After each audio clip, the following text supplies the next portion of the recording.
Brinson, 36 and 86. 86 is Butch. The officials, Thomas, and they've been around a while. 91 years of professional experience in this officiating crew. 28 by Stan Javi, number 29. Tim Mazzetti. A line drive kickoff to Butch Johnson. He handles at his own 5. The game is underway. To the 32. By Bob Glazebrook for Atlanta. The Dallas offensive line. Donovan, Scott, Fitzgerald, Rafferty, and of course Rayfield Wright, the big cat back at right tackle, and playing very well. The receivers are very, very good. Tony Hill and Drew Pearson wide. Billy Joe Dupree, the tight end. And Dupree may get a lot of action with this big blitzing Atlanta defense. Dorsett and Laidlaw will operate behind Roger Staubach. First down, Dallas at their own 31. Pittsburgh has advanced to the AFC Championship. They defeated Denver 33 to 10. Three-man front for Atlanta. Laidlaw struggles for about 5. Robert Pennywell makes the tackle. Here's the Atlanta defense. All right, that's Yates, Bailey, Lewis, and Merrill. Now, once in a while, you'll get Lewis out of there, make that Bailey out of there. They'll go with 3 down men and 4 linebackers, and they will blitz. How about these linebackers? Captain Crazy, Kuykendall, Pennywell, Brazina. Brazina had 8 sacks this year. They lost their key man in that secondary, Easterling, earlier in the year, but that group there has played very well. And Roland Lawrence is a heck of a cornerback at the left side. 5 yards by Laidlaw on the first down, so it's 2nd and 5 Dallas. Laidlaw again. Near a first down. Time Dallas brought their offensive right tackle Rayfield Wright back in an outside trap by the tackle, but I'll tell you, the recovery by this bunch in red is incredible. I might as well say what Jeff Yates told Jerry Glanville, his coach, before the game. He says, happy hand grenades, and don't take any prisoners. It's do or die for us today. Laidlaw just about a half yard shy of the first down, so we'll make it 3rd and about a half yard. Robert Newhouse, by the way, is available. Did work out, but he is not 100%. So Laidlaw has carried twice. 3 tight end offense.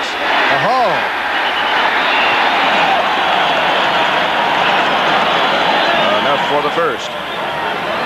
Roger gets it himself. Watch the action of the linemen. Let's see if we get any pulling action like they may be going wide. They do pull. Offensive tackles pull, and Roger goes ahead and dips in after a little bit of a hesitation step. Wilson Famuina made the stop on Staubach. He's 275. Large indeed. First down, Dallas at their own 39. This is the first offensive series. Dorsett hit way behind the line of scrimmage by Roland Lawrence, I would imagine. That time they blitzed them. That was the first blitz we've seen from this Atlanta defense. And they do this, they say, 65% of the time. Watch the top of your screen, you'll see the cornerback blitz. And T.D. Dorsett has nowhere to go. Watch the top of your screen. That's Frank Reed, the safety man that made the move. Both outside linebackers came, and I think Kuykendall was grooving too. So it'll be a 2nd down for Dallas. They lost 6. Line of scrimmage, their own 33. No scores yet. Blitz again. Drew Pearson had the ball right on his fingertips. A good throw from Staubach. It's a quick slant, and he had about 1.5 yards on bias, and the ball was right on. Remember that. Roger's first real throw was right on the money and dropped. Notice that Drew Pearson is wearing gloves in this freezing temperature. They're expecting sometime later this afternoon freezing rain. Lehman Bennett. Boy, what a job he's done. He was the NFC Coach of the Year a year ago when he got him 7-7. Here he is in the playoffs in year number 2. So it'll be a 3rd down for the Cowboys, and the shotgun is unveiled for the first time. Preston Pearson back with Staubach, who lofts the period of Drew Pearson, who's got it. Out of bounds at the Atlanta 27. Rick Bias made the tackle, and another good throw from Staubach. Atlanta did not think that the shotgun would bother their blitz. Now watch how many Atlanta Falcons come. Now watch how the Dallas protection is. It's excellent. Post corner, and Pearson doesn't drop 2 in a row. I don't think I've ever seen him drop 2 in a row. Super throw from number 12. He's still the clutch receiver. This is from down on the field. You can see it. They mark it at the Atlanta 28 when all of that's over. 45th catch for number 88. Dallas is knocking already. They look hot.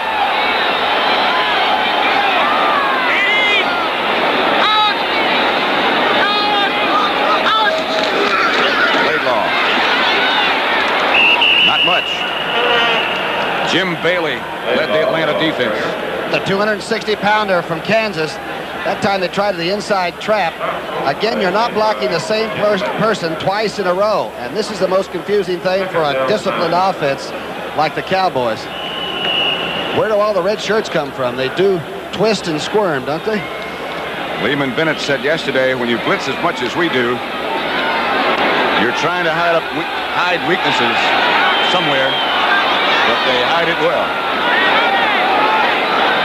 Second and 9. Quick again. Caught again. And what a catch by Drew Pearson. Great pass protection, and that time Roger came straight over and down with it, a little low. Pearson isn't bad for a free agent that just walked in and said, I think I can play. Rick Bias tackled him. And good pop blocking. That means the offensive lineman went out and got Atlanta right on the line of scrimmage. Enough for Dallas first down at the Atlanta 14. 11:15 left to play first quarter. No score. They don't look like the layoffs hurt them. No. Must have had a good Christmas, huh? They look like they sharpened things during the layoff. Double tight end offense now as Billy Joe Dupree comes in motion left. Pitches back to Laidlaw. He puts on the brakes. The pursuit is there. Jeff Yates was the man in the red with the initial contact. There's the fellow that said happy hand grenades. They are letting it all out. It's the option play. That time Roger may have thrown that a little too soon to the outside, but Yates was waiting. Pennywell came over to help. Greg Brazina is number 50. They'll go sideline to sideline with you with that defense. Brazina, Kuykendall, Pennywell. Brazina says we got to put 11 hats on them. Everybody on the defense has got to be around. Loss of 2 on that play. Staubach straight back again. The blitz is on. They pick it up well. In the corner and out of the end zone. Intended for Drew Pearson. Covered by Rick Bias. The Atlanta secondary, while very aggressive, is very short. By that I mean the tallest one back there is Reed at 5'11". Bias, the man that just made that play, is 5'9". And when you're playing a blitzing type defense all the time, it really makes tough solo coverage when you're giving away at least 2 or 3 inches to every receiver. Tom Landry, who calls all the plays by shuffling his guards, Burton Lawless and Rafferty. The 26th postseason game for Landry. An NFL record.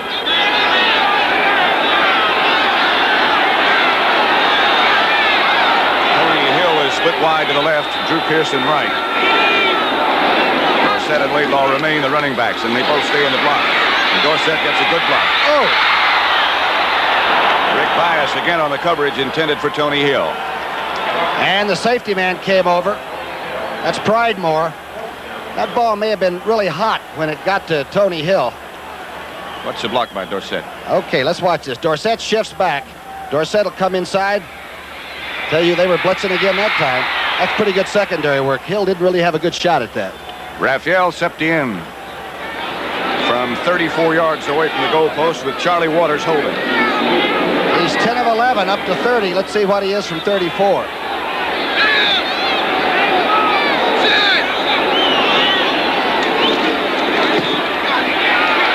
He's effective. It's good. Dallas breaks on top. 34-yard field goal from Raphael Septien. And with 10:04 left, first quarter, Dallas leads Atlanta by the score of 3-0. Yards. They got a 34-yard field goal from Raphael Septien, who is ready to kick off right now. Dennis Franklin deep for Atlanta. Dennis Pearson, I beg your pardon. And he averages about 27 yards a kickoff. This is a good department for Atlanta. Out of bounds. George Franklin is number 40. This telecast is presented by authority of the National Football League. It's intended for the private use of our audience. Any rebroadcast or other use of this telecast without the express written consent of the Dallas Cowboys and the National Football League is prohibited. Septien's kick out of bounds. He'll have to do it this time from the 30. And the ball may hang up a little bit more, and now you've run your people down under the kickoff, and Pearson has taken one back this year 100 yards. Hey, Whistling Ray's got a new horse this year. The old one broke down.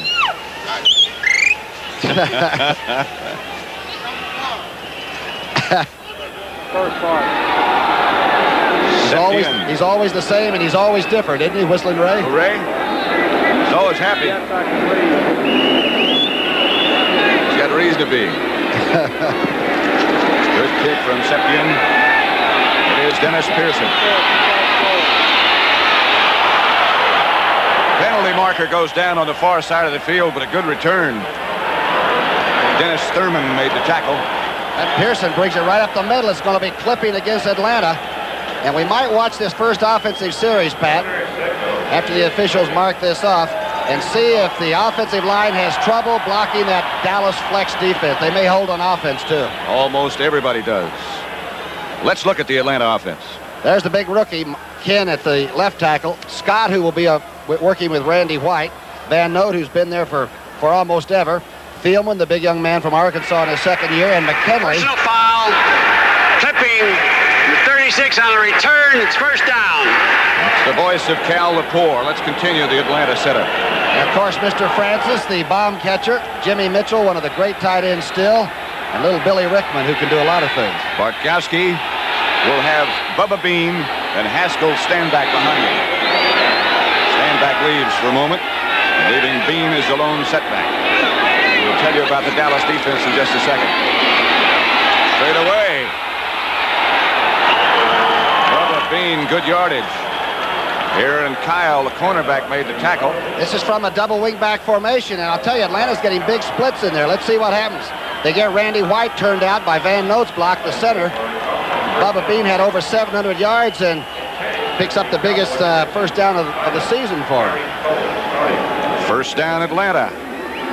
The Dallas defense, familiar to everybody. Jones, Cole is in there, Jethro Pugh is out, and of course the three linebackers that can get carried away, can't they? Very quickly. And the secondary is solid, too. Here's Bean again. Sort of a homecoming for Bubba. He played collegiately at Texas A&M and played well. Cliff Harris made that tackle. How about Lehman Bennett's strategy, coming out running the ball? The Falcons only averaged about 103 yards rushing per game. And to come out against this kind of a team, the best rushing defense in the NFC, and take it to them twice in a row is rather interesting. The teams that have moved the ball against them have done it in the air. Atlanta's doing it on the ground so far. Second, Bartkowski is going to throw. Caught by Rickman. And a heck of a catch. And a heck of a throw as well. Catch number 46 for Billy Rickman. He's 5'10", 160 pounds of just bone and shoulder pads. Good throw by Bartkowski. Notice that quick two-step drop. Just over Benny Barnes. And, of course, he gets wrapped by Cliff Harris. Benny Barnes never saw the ball, did he? Good catch, huh? What a throw. First down, Atlanta. At the Dallas 41. 8:46 left first quarter. Dallas 3. Falcons' first offensive possession. This time he only gets one. Tackle on Bubba Bean made by Randy White. Little trouble on the line of scrimmage. Randy White is, of course, the peacemaker for Dallas. And he does stop a lot of trouble before it happens. He would. This is quite a resurgence for Bartkowski, though, who was really, during preseason, just booed out of the stadium at home. Eddie LeBaron said he had a very poor preseason, and the fans knew it. 2-yard gain. Haskell stand back, and Bubba Bean running backs. Bartkowski intended for Pearson, the same play they tried just before. A flag is thrown by the official as Cliff Harris took a swipe and a push at the intended receiver. I thought that maybe Benny Barnes, number 31, was going to get called for using the elbow, but this might be just an unsportsmanlike. That's what it is.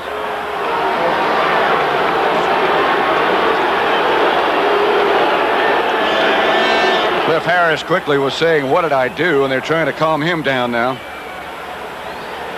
It's Pearson going up the sidelines, number 81. Barnes had pretty good position, and I think Harris just came over to do the old intimidation factor, which is strong. Taunting. Taunting. Unsportsmanlike conduct, 43. Defense, first down. That is, of course, Cliff Harris. He's a good Baptist boy, though. He didn't curse it, I'll tell you that. I'm glad you're sure. First down. Bartkowski drops and fires outside. Caught. Wallace Francis, the receiver. Boy, D.D. Lewis was stuck to him like glue. Of all the people you don't hear about on this Dallas Cowboy team, D.D. Lewis, number 50, might be the steadiest. Let's see what's happening up front, because Bartkowski is getting time to throw, even though they're quick drops. You see why. Harvey's being doubled. That's big Ken on him, who's 6'6", 270. And they held the tight end Mitchell in to help out. Wise choice. Stanback sets up on the right side, leaving Bean the lone running back. 2nd and 8 as Bartkowski gives to Bubba Bean. Cut back to the right. Thomas Henderson, the first hit. Jerry Tubbs, the linebacker coach for the Cowboys and the former original Cowboy, told me that when 56 wants to play, he is perhaps the best outside linebacker in football. And he stays right over the tight end, and he's fast. He can cover guys by himself, and he can really rock. And enjoys it. He looks skinny at about 222, doesn't he? Can he hit? Watch Bubba. Meet Hollywood Henderson. 3rd down, about 5. Dallas 19. In Mazzetti's range already. Dallas leads 3-0. The 30-second clock ran out, and they'll lose 5. Like Haskell Stanback got lined up in the wrong formation, and some of these formations look new, like they may have put them in to take advantage of what they might be able to do early against Dallas. Delay, offense, 3rd down. Dallas scored on a 34-yard field goal by Raphael Septien. It'll be 3rd down 10 at Atlanta. I wonder if Dallas will double on the outside and let Henderson cover Mitchell all by himself. Mark Washington comes out with Francis. Rickman is split wide on the other side. Aaron Kyle, it appears, has him alone. And now they retreat to give him help. Right-handed maneuver, and it's complete. That ought to be enough for a first down, or very nearly. And Wallace Francis is some kind of a receiver. Remember, they lost Alfred Jenkins early in the year, one of the good receivers. A rollout. This time Bartkowski put both backs in front of him to get the extra blocking. By the way, this ball was really hummed. A short out, and it's good. Mark Washington pushed him back and out of bounds, and it's close enough to measure. And Brunig's going to make sure for Dallas, huh? They have it.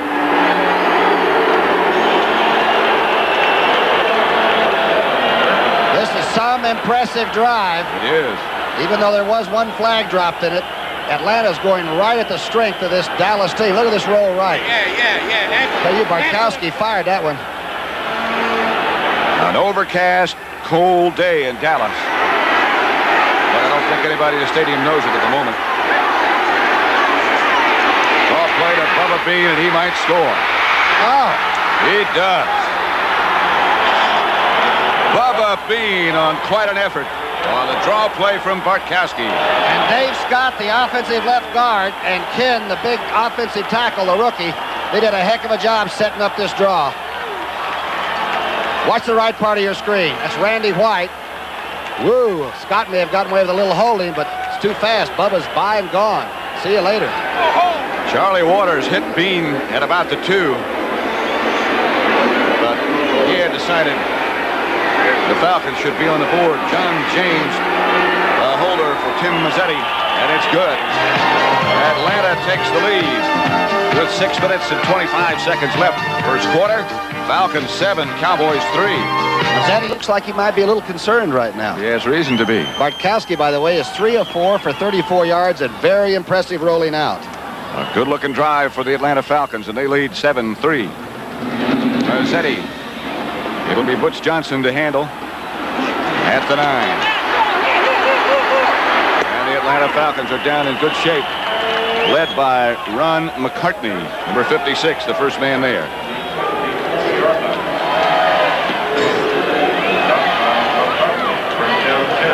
Spider-Man comes to CBS, huh?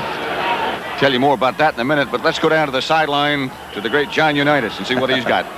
Thank you, Pat. And what I want to do is just a great comparison of benches. The Cowboy bench is completely quiet with no laughter or anything over there. They just been scored upon, and the difference down here between that bench and the Falcons, everybody's really up for the football game. And looks like we've got a great one right on our hands. Sure does. Johnny, you looks a little chilly down there. Yeah, it's cold. He could still play. Staubach goes and throws to Jackie Smith. And the veteran gets a Dallas first down before Frank Reed takes him out of bounds. He can still run. Jackie Smith's first catch of the year. Picked up from St. Louis. They'd really off the waiver sheet. A naked reverse by Staubach.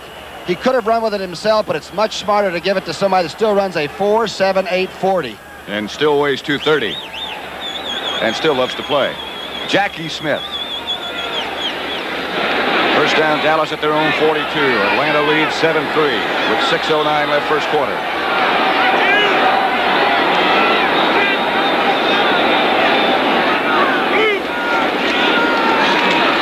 Staubach throws high. That one took off.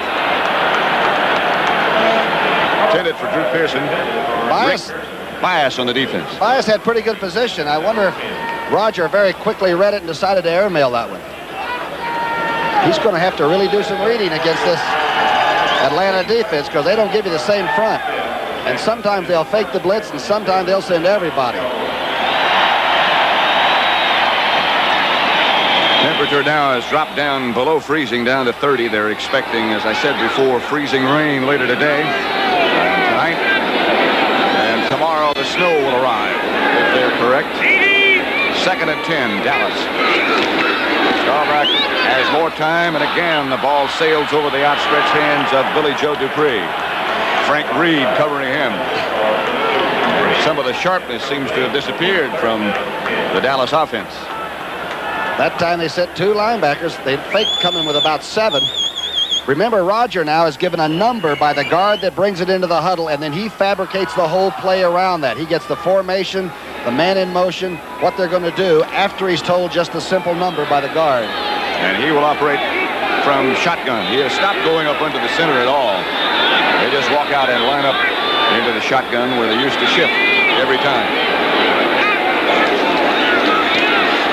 Rosina was blitzing, and again he was intended for Preston Pearson, but the ball sailed high for the 3rd straight time, and Roger sailed down.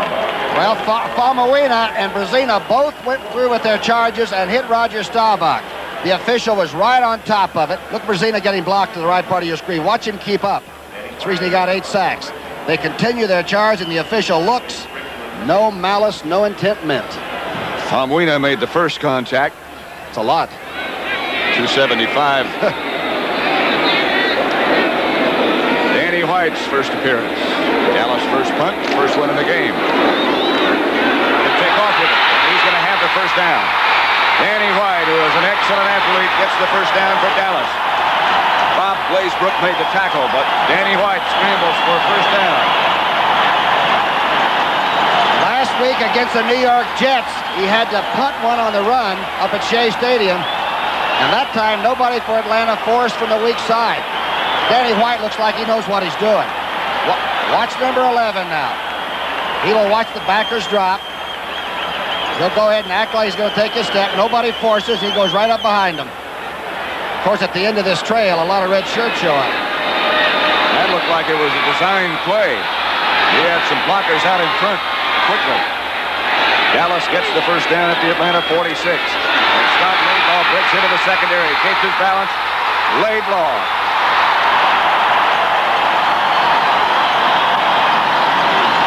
We saw him start his first game on Thanksgiving Day against the Redskins.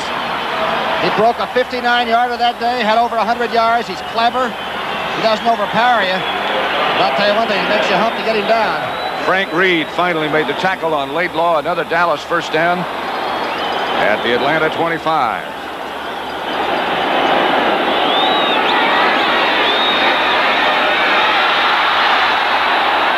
There's that quick draw.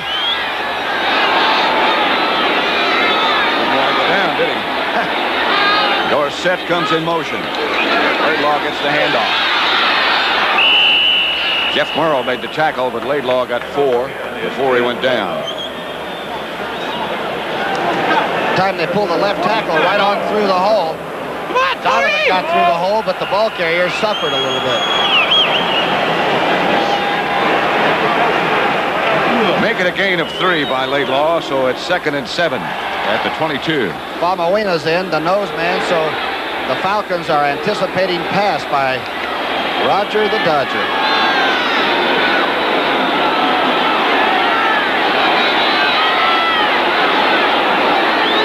Pearson split wide left. Tony Hill lined up inside. And Roger comes back. Blitz is on and the screen to Dorsett. He gets inside the 15 and goes out of bounds, hit by Dewey McQueen. It ought to be another Dallas first down. It is. Remember the first game of the year against Baltimore when 33 went 91 yards with a screen pass? There's Donovan making sure, cutting down. Now the wall is already formed, and I'll tell you, Roger Staubach waited a long time to squeeze it off.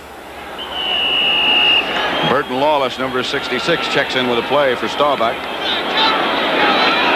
It is first down Dallas at the Atlanta 13. Lehman Bennett's team leads by the score of 7-3. The Miracle Falcons. What a season they've had. He's working on that gum, isn't he? He did very well at the press conference last night, too.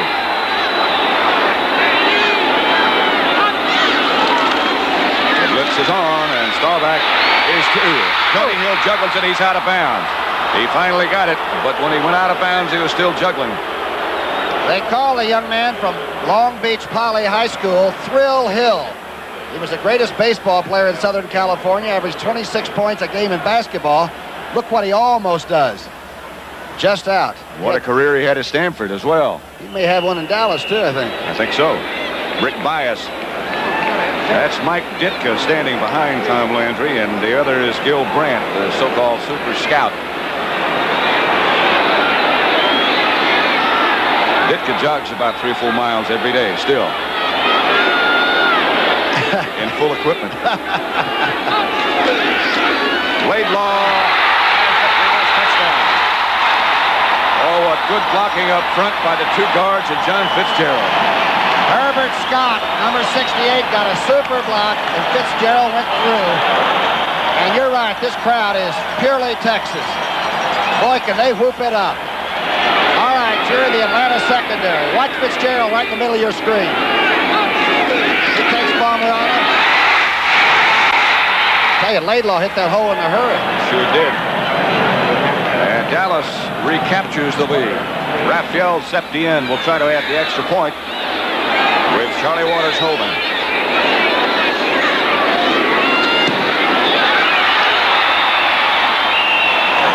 It is Dallas 10, Atlanta 7. Here's the touchdown. Was it good blocking, or did Laidlaw hit that hole in a hurry? Maybe it was both. It was both. Your screen 68. Take Kuykendall, cut off the linebacker, and Rafferty and Fitzgerald have gotten Famawina out of there, and that is a touch. Then Laidlaw got through there in a hurry. Septien to kick off. Dennis Pearson will be in the middle, but he won't handle. It'll be Tom Pridemore from about his own 7. He finally stumbles on the artificial turf. Robert Steele got a hand on him. Tonight on CBS, Spider-Man and Demon Seed, starring Julie Christie. Spider-Man, all right. You can hang from tall buildings, right? By a thread or whatever. Fritz Weaver will co-star with Julie Christie in Demon Seed. The drama of a woman trapped by forces she is powerless to control. Okay. Haskell stand back. Did not quite make it back to the line of scrimmage. Henderson, D.D. Lewis, everybody. Boy, D.D. Lewis really got a tackle. Penetrated, hit him at the knees, and dropped him. And don't forget that Atlanta was 2-6 on the road. They like that Fulton County Stadium back in the Southland. And Dallas likes it here. They were 7-1 here, is that right? 7-1 at home. Minnesota defeated them on a Thursday night. It'll be 2nd and 10, and Bartkowski drops and throws and overthrows. Intended for Alfred Jackson, the sprinter from Texas. Bartkowski sort of loaded that one up and threw a sailor. He's talking to himself about it. Pretty good blocking on the line of scrimmage. McKinley's doing a pretty good job on Ed Jones. He's cutting him at the line of scrimmage and trying to get those gigantic arms down. Otherwise, Bartkowski won't even be able to see. 6'9". George Franklin goes into the Atlanta backfield, and Haskell standback comes out. It'll be 3rd and 10 for the Falcons. That's Franklin. And that Franklin has an Atlanta first down. Stopped by Benny Barnes, and Mark Washington helped out, along with Too Tall Jones from behind. Franklin only had 1 carry for the entire season. He's a good athlete. Lehman Bennett, in answer to your question yesterday, said the best athlete on my squad might be Franklin. And you might see him, he said. And watch number 43 miss him. You don't see Harris use the fingernails for tackling very often.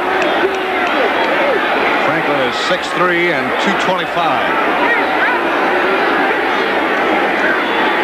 Standback is back here again, and Thomas Henderson wraps Steve Bartkowski. We don't hear a lot about the Dallas Blitz, but they come from center field. That time Harris came from one side, and Henderson came right in. Bartkowski takes it pretty well. Remember, he has been often injured in this league. He only played, 21 games his first 3 seasons. But he's big and strong. Lehman Bennett, talking to some of the Falcon coaches before the game, they were saying he is the most remarkable man on the sideline. They have never seen him lose his poise. Never seen him get rattled. Maybe that's the reason they're here. That's got to have something to do with it. A quick draw on 2nd down. Haskell stand back, the ball carrier, stopped quickly. This is careful time. You got a punter like James. You might even think about booting it deep down in the corner and not putting this ball up. Boy, does Dallas love to get you so they can go to that nickel defense. Just over a minute, and now exactly a minute left to play in the first quarter. It's Dallas 10, Atlanta 7. 3rd and 14 situation for the Falcons. Everybody standing on both benches.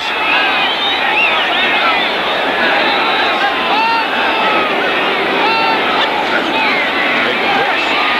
Too Tall Jones and Randy White. Too Tall was there first.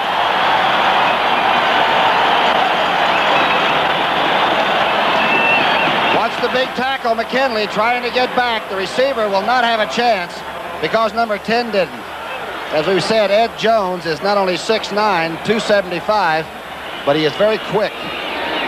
Alfred Jackson was the receiver we had isolated. John James, and watch the unusual stance he assumes back there when he kicks. You know, he hasn't been dropping the ball very well. He had twins about 3 weeks ago, and he's still a very nervous new father, they say. Good snap.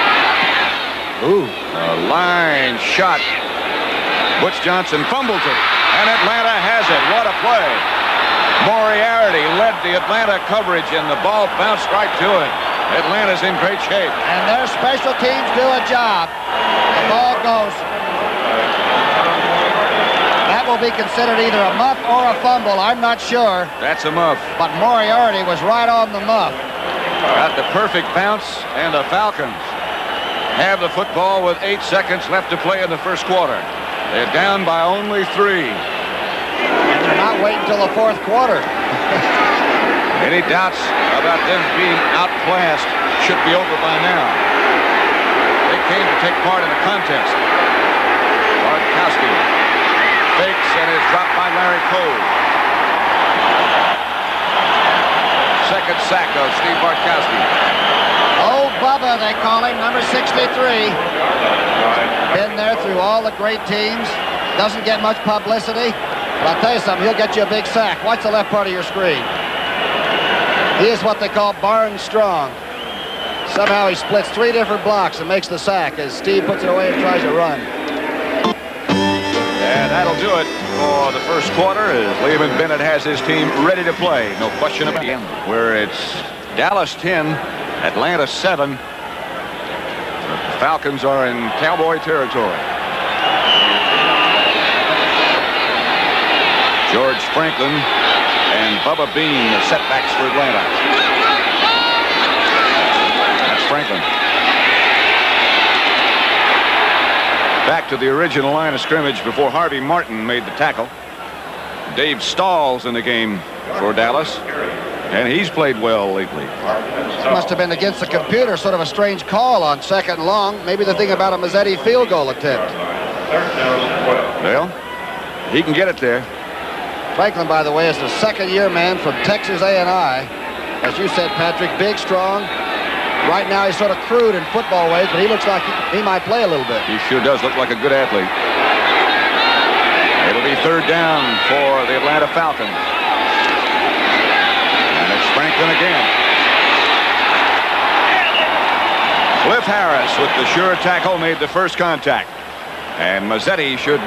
That's John James. Well, I'll tell you, that was some pursuit by that Dallas bunch because Henderson was cut down by Van Note, the center, and the play looked real good, as it usually does. Hey, here's Mazzetti now. He is in. James will hold. Here's the play. To the left of your screen now, you'll see Van Note coming out to the very left and just cut Hollywood down, and all of a sudden the play comes apart. Just like Custer at the Little Bighorn, right? Atlanta's in danger of letting the 30-second clock expire, and that might take him out of range. This will be from 42 yards out. A little bit further than that. The longest one he's tried this year. Oh, he's got enough distance. We have a tie as Mazzetti hits. He was 13 out of 16 in the regular season. He's a fine kicker. And he used to be my favorite bartender back in Philadelphia. Every attempt to stay warm has a glove on his foot. It's going to be Butch Johnson in his own end zone. About a yard deep. The reverse goes to Thomas Henderson. Oh, he got a super block on the other side of the field. He slipped down and he might have hurt himself. He got a good block, and I don't believe a clip is being called. Remember that, the opening play of Super Bowl 10, if I recall. With Henderson then. And Henderson came all the way over the 50 that time against Pittsburgh. Almost broke it. Looks like he might be limping a little bit. They nicked him. In fact, in that game, Girella, the kicker, had to make the tackle on Henderson. They might meet again.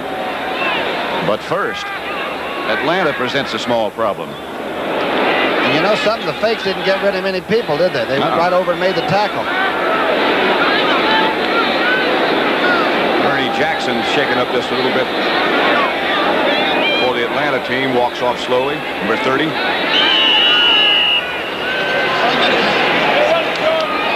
Dallas will start from its own 23. 10-10 tie. Staubach is 4 out of 11. He had a hot start, but he cooled off.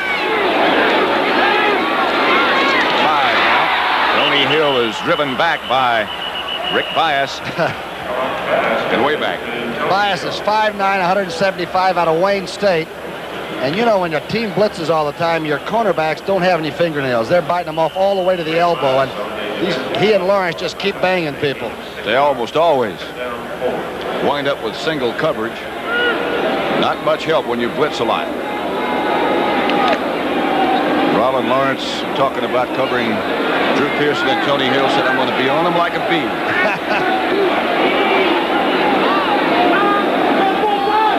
Tony Hill goes in motion. They try to run the flanker trap with Dorsett carrying the ball. They've got to get a couple. Jim Bailey made the contact first. Big Jim collapsed that play. Actually, you're absolutely right. Tony Hill came in from the flanker spot and trapped inside. We've seen it a lot with Pearson coming back the other way, but that's the first time I've seen number 80 trapping. We've seen Butch Johnson do it a few times, too. Andy Frederick is in the Dallas lineup in place of Rayfield Wright. Or Rayfield may still be in there, and we may have 3 tight ends. That's correct. Wright is lined up as a tight end.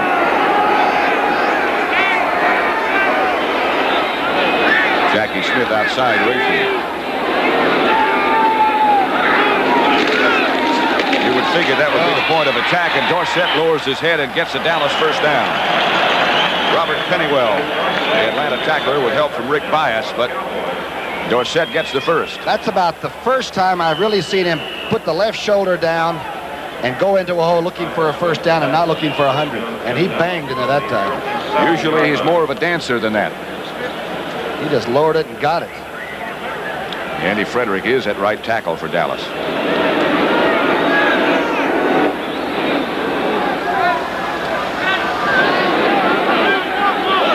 They operate from their own 37. And they operate with the score tied at 10-10. Staubach gets away from the blitz, gets Billy Joe Dupree. And Billy Joe stays this on his feet, gets into Atlanta territory, is stopped by Rollin Lawrence. But another first down, Dallas. Where'd he come from? That was a great play. They actually brought the man in motion back to the bottom of the screen and made that the strong. The left side of your screen now becomes the strong side. So the fake is to that way. You can see that the linemen are taking it, and now he screens back to his tight end who's just sneaking back. And B.J. Dupree has had some kind of a year. Pro Bowl and all. That's looking forward after they get their playoff ideas gone. 9 Pro Bowlers on the Dallas team. None for Atlanta. Scores tied 10-10. Editorial note. Blitz, and Dallas picks it up. The throw to Tony Hill is high. Let's go down to John Unitas. Thank you, Pat. They're standing down here with Henderson, who hurt his ankle on the kickoff play. He seems to be all right. It's bothering him quite a little bit right now. We don't know whether he's going to get in this half or not. Unitas looks like true grit down there. He's got Jeff Murrow put a lot of pressure on Roger Staubach that time, and we've said it before, but when Roger is inaccurate, it's usually high. He had an extra week's layoff. He didn't play at all against the Jets the final week of the season. And Danny White did a heck of a job.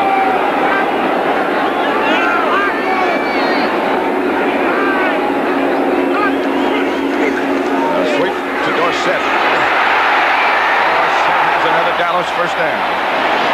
Tom Pridemore from the Atlanta secondary made the tackle, but Tony D cut back with more authority that time. That time, Bennett's Atlanta team was in that 3-man front. Now watch what happens. Dorsett runs between Pennywell, the linebacker coming over. Watch number 59. A little bit of a block by Scott, but Dorsett doesn't need a lot. He could run in a vacuum, I'll tell you. He got down to the Atlanta 35. With 9:36 left in the first half, the score is tied at 10 apiece.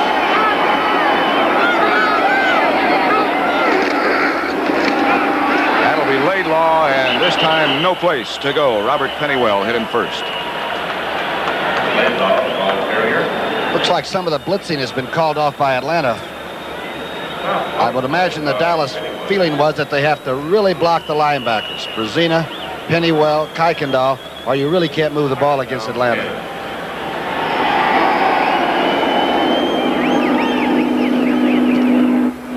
Two tight ends set up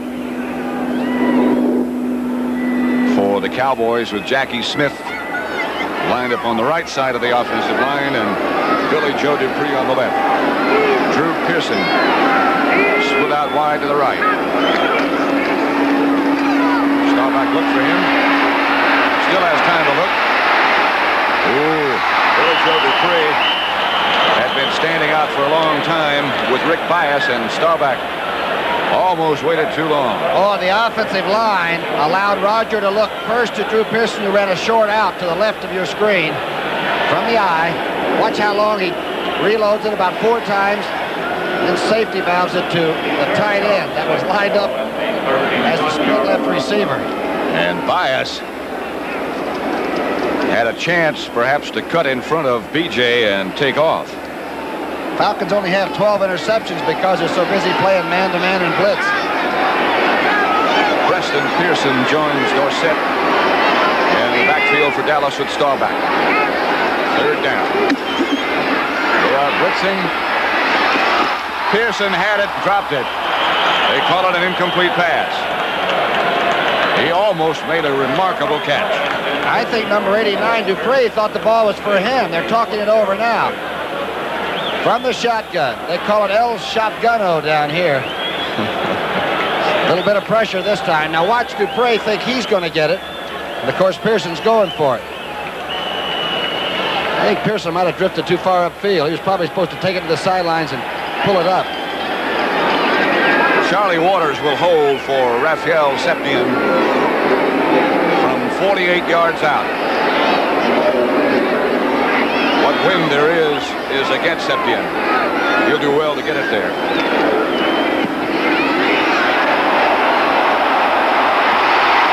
does with about 4 yards to spare. Raphael Septien from 48 yards out puts Dallas back in the lead, 13-10 with 7:38 left in the first inning. The playoffs of 1978. The Falcons beat Philadelphia last week, another one of their miracle finishes. And now they're against the world champions, the defenders, the Dallas Cowboys. Denver, who played Dallas last year in the Super Bowl at the New Orleans Superdome, will not be back. They lost to Pittsburgh today. That's Pearson. He can go. Septien takes him out of bounds. A flag is dropped. Septien, they feel, might have used a little bit too much of a violent tackle. I think it was unsportsmanlike. He just wrapped him across the helmet with his forearm. 10 years ago, that's the way most people tackled on the sidelines, but it's verboten.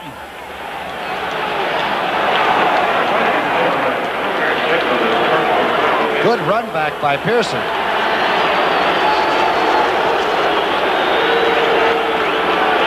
We'd like to see it again mechanically, though. We've had some problems with our playback equipment, and we will not be able to show it to you again. We can listen to what Cal Lepore said. Personal foul, unnecessary roughness, number 1, defense, first down.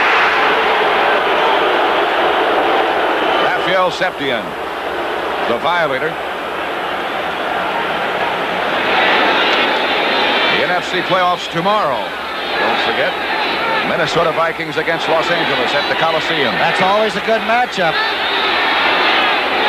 And don't forget the NFL today with Brent Irv and James. A draw play again to Bubba Bean, and he struggles for 4-5 before Henderson, back in the game, takes him down. That was really a fast play. It was a draw lead with Haskell Staubach going in front. Watch number 24 go in front of the drawback, Bubba Bean, number 44. Haskell goes through. Pretty good block on Larry Cole, and Van Note made sure he wasn't holding. I tell you, Atlanta's on the attack. Bean scored the Falcon touchdown on that same play. Make it 2nd and 5. Bean again. Randy White made the tackle. Oh, the first contact, he had some help quickly. Bubba Bean played his ball down at Texas Aggies, and his only problem in 3 years as a pro is staying together. He would get those injuries that just don't let a running back take the punishment, but today he looks like he's rather bullish.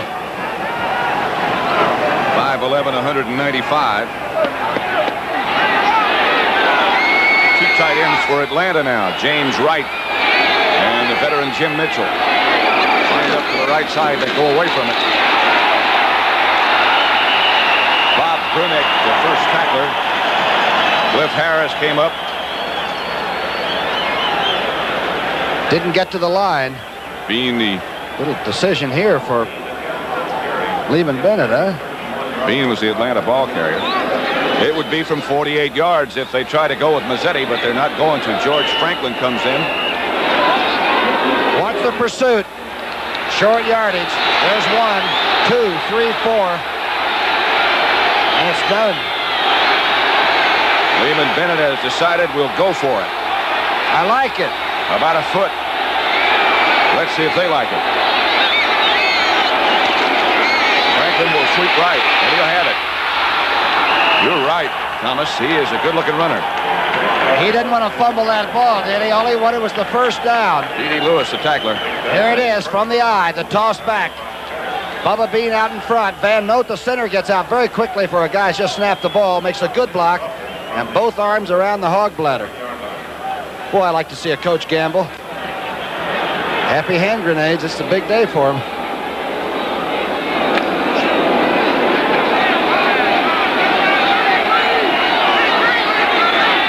First down at the Dallas 27. Dallas leads 13-10. Bartkowski swings out to his left. He's got his man. Wallace Francis spins around. He goes out of bounds by Benny Barnes. All week long, we've been hearing criticism of Bartkowski's movement in the pocket. He's not agile. He's too big. He's 6'4". You're looking at a man that's very agile. Wallace Francis, the short out. Now the problem begins with him. 89 can fly. He is very quick. But watch this throw by number 10 moving to his left. This is the Bartkowski that we've never seen before. Confident and throwing it on the dead run. That's a good throw. Steve Bartkowski. The goal and the hope when he was drafted by the Falcons, and until this year, all those hopes have been a little bit futile. Bubba Bean stopped by Larry Cole. But he might have another Atlanta first down. He's very close.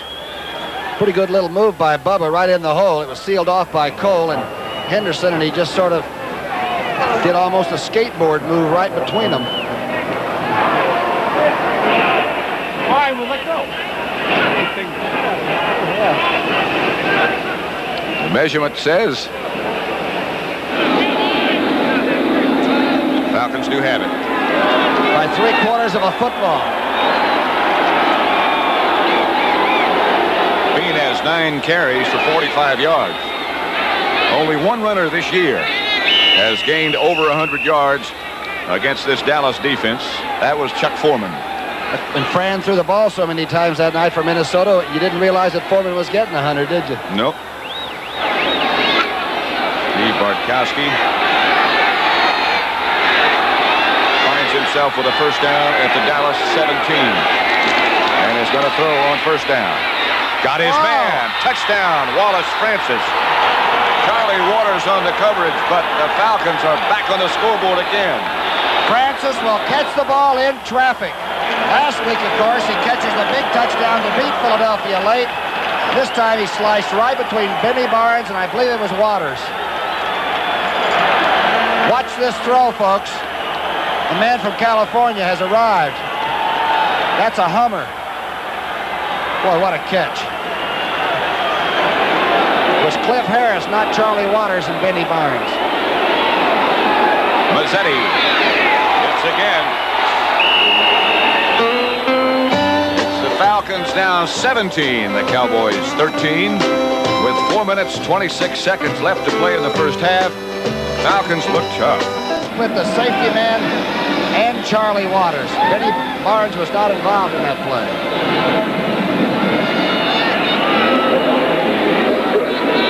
Mazzetti, line drive to Woods Johnson, who drops it. Atlanta will have it. The Falcons recover. Ball is still loose. Safety, I believe, or is it touchback? They're signaling a safety, I believe. Let's see if he gets his hands up above his head on the hat. Bruce Huther struggled back into the end zone, and it will be an Atlanta safety. That ball looked like something on Hollywood on Halloween night. Watch this thing move. That is a muff. But watch the action as the ball is first hit by Falcons. Still loose. And remember, that's an artificial turf, just like your living room rug. And they are still struggling for it. There it goes, off to the right, and that's Huther, number 57, who recovers it. The impetus of the ball took it into the end zone. The officials have ruled, and it is not a safety. I thought that was a touchback signal. But all the Falcons were jumping up and down. A couple of them signaled touchdown. Score is still the same as it was, though. Sorry. 17-13 Atlanta. Set. Fumble.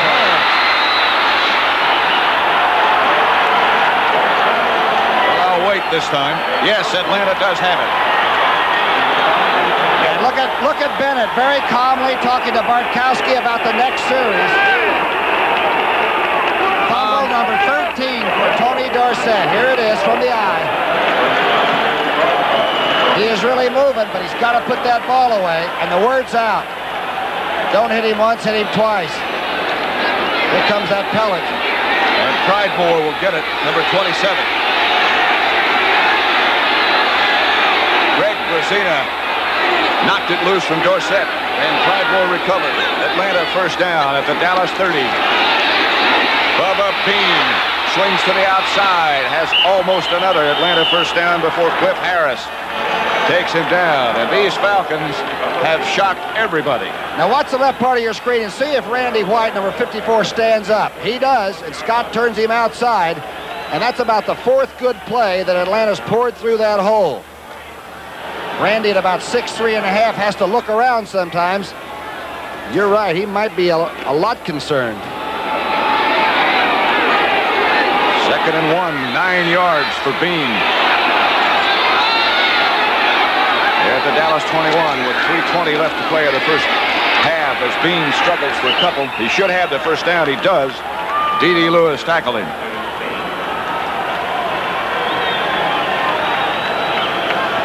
Crowd is very quiet, and even the cheerleaders have on jogging suits.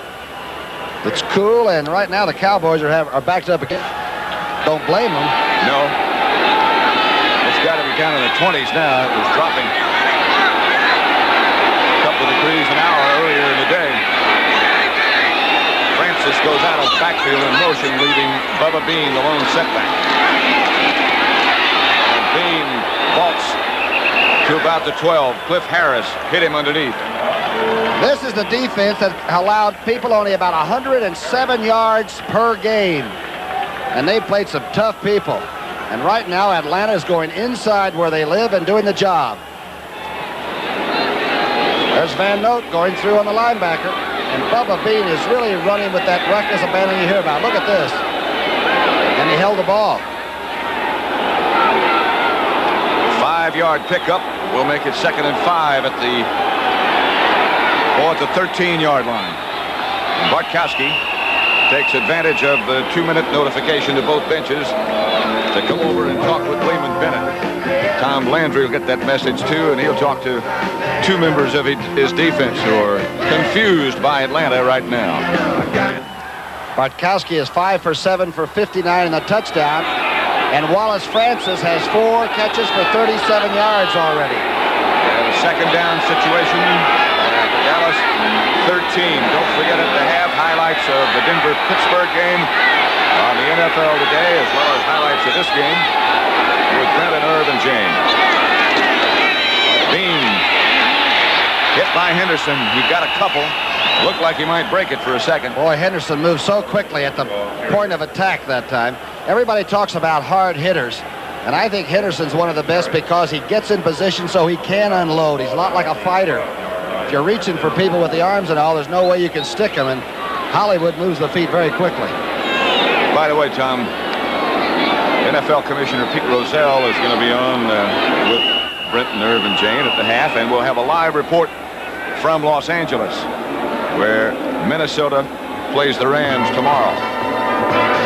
Bartkowski calls a timeout and comes over to chat with the Atlanta coaching staff. The Falcons lead the Cowboys. The Falcons and the Cowboys involved in a spectacular at Texas Stadium in Dallas right now. Haskell Stanback gets the good yardage before Thomas Henderson stops him, but it's enough for an Atlanta first down. I'll tell you, Big Mike Ken, the rookie from Michigan, and Scott and Van Note, we underestimated their abilities when we said they might be holy, and they are moving Harvey Martin and company out of there. Watch the left part of your screen. Right on through, Scott goes on Randy White, and then cuts him as he goes by. Van Note's out in front after snapping the ball. Bubba Bean has taken a block for a Haskell Stanback. Atlanta's on the move again. They have it 1st and goal at the Dallas 6.5-yard line. Danny White was loosening up a minute ago over by the Dallas bench. You know, Lehman Bennett said something that I thought was rather interesting in all the newspapers and out loud yesterday at the press conference. Lehman said, our only secret is togetherness. When we lost Claude Humphrey, a great player, we said we got to play tougher in other areas. And when we lost Bryant, our big offensive tackle, he said we got to be tougher. We got to play together. And he is really some kind of a young coach. I can see how you'd want to play like gangbusters for him. The fella standing on his left was the Atlanta quarterback the last time these two teams met 2 years ago when Atlanta won 17-10. That's Scott Hunter. And his attitude, he hasn't thrown a pass or played a down all year long. And yet he's just as happy as he can be to be a part of it. And now these Bulls doing a job up front against what many people think is the best defense in football. 1:21 left in the first half. And it's Atlanta 17, Dallas 13. And Atlanta should come away with no less than 3 out of this. First down. George Franklin tries to cut back, and they cut him off. But he still manages to whirl around for 2. Harvey Martin came all the way from the offside, and now we're going to get a hurry up as the clock continues. Falcons have one more timeout left. They'll operate from the 5. Bartkowski going, and he had his man, Wallace Francis. He had the ball just for a second and dropped it. Benny Barnes was in his wake. Did a pretty good job of getting a hand. What's the right part of your screen? The quick slant. 3 steps and right over the top. Francis almost had control of that. Bartkowski did something that froze Cliff Harris for a second, and he couldn't get over in time to help. Landry obviously very concerned. They've got the nickel-looking defense. Randy Hughes just came in, number 42. They're anticipating pass again. Be a good time for draw play, wouldn't it? Wouldn't it?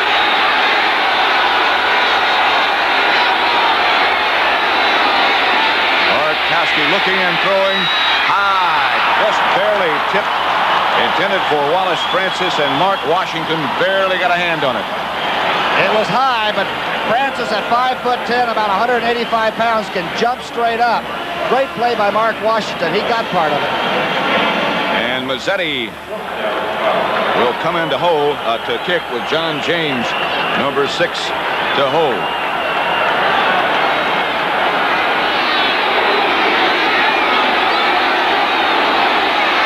There's 8 out of 9 from this range.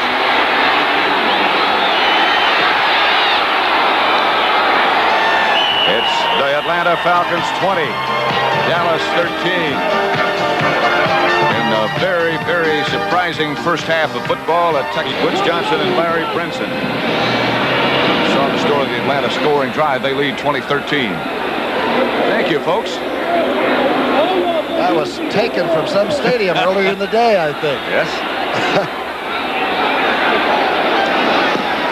Mazzetti's kickoff will be handled this time by Larry Brinson. Cleanly. He bounces out to about the 26. He is hit by Bob Glazebrook. Don't forget to stay with us for that group at the half. Jane is the one on the left. And that helmet belongs to one of the Cowboys, right? One of them does. They do quite a job, don't they? You think the Cowboys might be a little conservative and just go into halftime and try to regroup? Nope. I think he'll unload it in the direction of Tony Hill. Shotgun formation. Billy Joe Dupree shifts back off the line of scrimmage. Cowboys have all 3 of their timeouts left. Here comes the red blitz. Pearson had it and dropped it. It's called incomplete. Roland Lawrence picked it up. And Roger Staubach is down. I think Famuino or maybe a blitzing linebacker got him. He is hurting. Flag is lying right under his right arm. The red wave from Atlanta's defense took him down. Let's see if we can see what happens. See if it's the linebacker Pennywell or Famuino. Famuino's that big man right over the middle, and they're stunning. Famuino's 74. 74. It's Pennywell, all right, the linebacker. Third-year man out of Grambling. Stuck him when the ball was a long way out of the quarterback's hand. And Lawrence did a heck of a job on Pearson at this end, too. Dallas, Dr. Knight looking on. And Tom Landry, of course. His face showing his concern. Danny White, would imagine would be up warming up, and he did quite a job against the Jets on a windy day, huh? They walk it off against Atlanta. And Danny White walks onto the field. He's been warming up already. There he is. Arizona State just waiting a chance to play. This is not the way he would like to enter the game, obviously, with number 12 down. Watch this Lawrence at 5'10". He's got 6 interceptions, and I'll tell you, he's been going after Cowboys all afternoon. Staubach is still on his back. Cowboys have 2 timeouts left now. Falcons still have 1. 38 seconds left in the first half. Atlanta 20, Dallas 13. That was a real late charge by the linebacker. Obviously, when you're blitzing like that, you continue your charge, but that was a long time after the arm had come through. Roger up in a sitting position now, which is encouraging, to say the least. The doctor on the right side of the picture is Dr. Knight. Couldn't tell exactly where the contact was. Was it in the rib cage? Looked like it. Right in the middle of the rib cage. He's having trouble getting up, too. Rogers, a competitor who keeps himself in excellent physical condition, but he is 36 years old. And Pennywell weighs about 225. And had a long run at him. Looks like it could be on his left side, possibly his left shoulder. We'll find out as soon as we can. Danny White is 20 of 34. 1 interception and no touchdowns. Not yet. White is a good quarterback. Drew Pearson stays on his feet down the far sideline.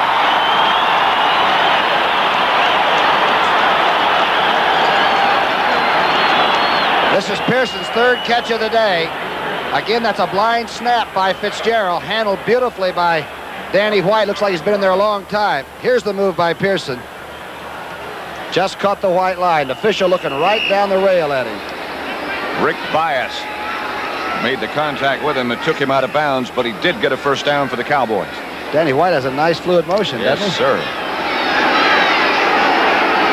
That decision to let him play that last game against the Jets might turn out to be a real stroke of luck.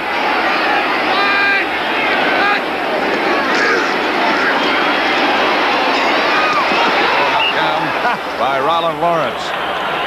He sidearmed that one a little bit. He's from Little Tabor College out in Kansas. Everybody at that school must be watching Lawrence right now. Roger Staubach is behind that group over there, headed for the locker room, it looks like, and being helped. That locker room is just about like a municipal hospital, too. They'll find out and be able to treat him better than anybody. The out move, the ball sort of telegraphed, and Lawrence playing good man-to-man. That's Roger in the middle. He's walking better than he was. Crowd seems a little angry. Danny White sort of sidearmed that last throw a little bit. So it'll be 2nd and 10. 28 seconds left to go in the first half. Atlanta leads Dallas 20-13. Caught by Billy Joe Dupree on his knees.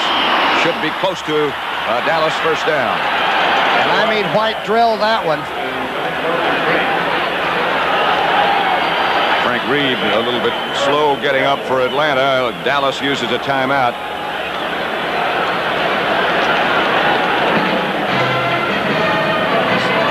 His right arm may have gotten caught in the collision. Dupree at 6'4", 225. Reed at 5'11", about 185. Moriarty goes in to replace Reed. White drops this one down a little bit too, but he does hum this one. Didn't look at the rush. Dupre's a good target. Still haven't gotten any report on Roger Staubach. Something has happened to our communications with the Dallas officials. About a 3-inch need for a Dallas first down. Brzezina's checking with the defensive coaches as to what to anticipate. Pass, I would imagine. 21 seconds left to go in the first half with Atlanta leading by 7, 20-13. Lehman Bennett said he figured it would take at least 23 points to win. He's got 20. It'll be some defensive second half. Danny White is the Dallas quarterback. Roger Staubach has been injured. They're coming again. And White just barely struggles to get it back. Falcons have it. He didn't get it back. And the blitz came from everywhere. I believe Dewey McLean recovered that ball, the linebacker. Kuykendall, Pennywell, everybody. Watch them come down. They've got a 4-yard run at the line of scrimmage. That's Kuykendall, Captain Crazy from UCLA, really causing the problem. McLean goes right under to get it. The report on Roger Staubach is that he was knocked out by that blow from Pennywell and is still a little bit woozy. They've taken him to the locker room already and they're checking. The fumble was not really Danny White's fault. The snap was low. Bartkowski going deep.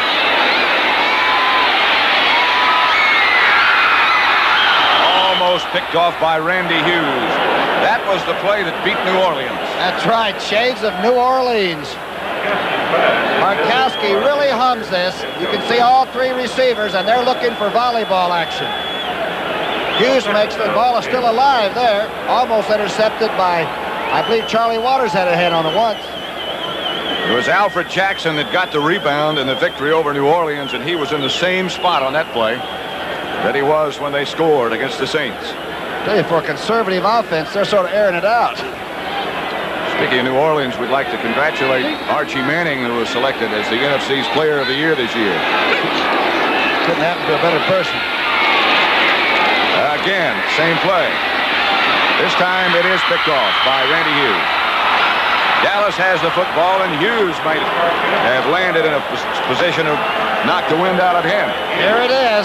It's called wing formation left, and keep it alive. Hughes landed on that artificial surface, which is very hard, on his back, and it knocked the wind out of him. And he's still being attended to. 20-13 Atlanta at the end of the first half. They better separate them in those dressing rooms. It looks tough. Strange development. Tom Pridemore, who heads back to the middle of the field for a while. Penalty marker goes down for Dallas. Guy Brown made the stop.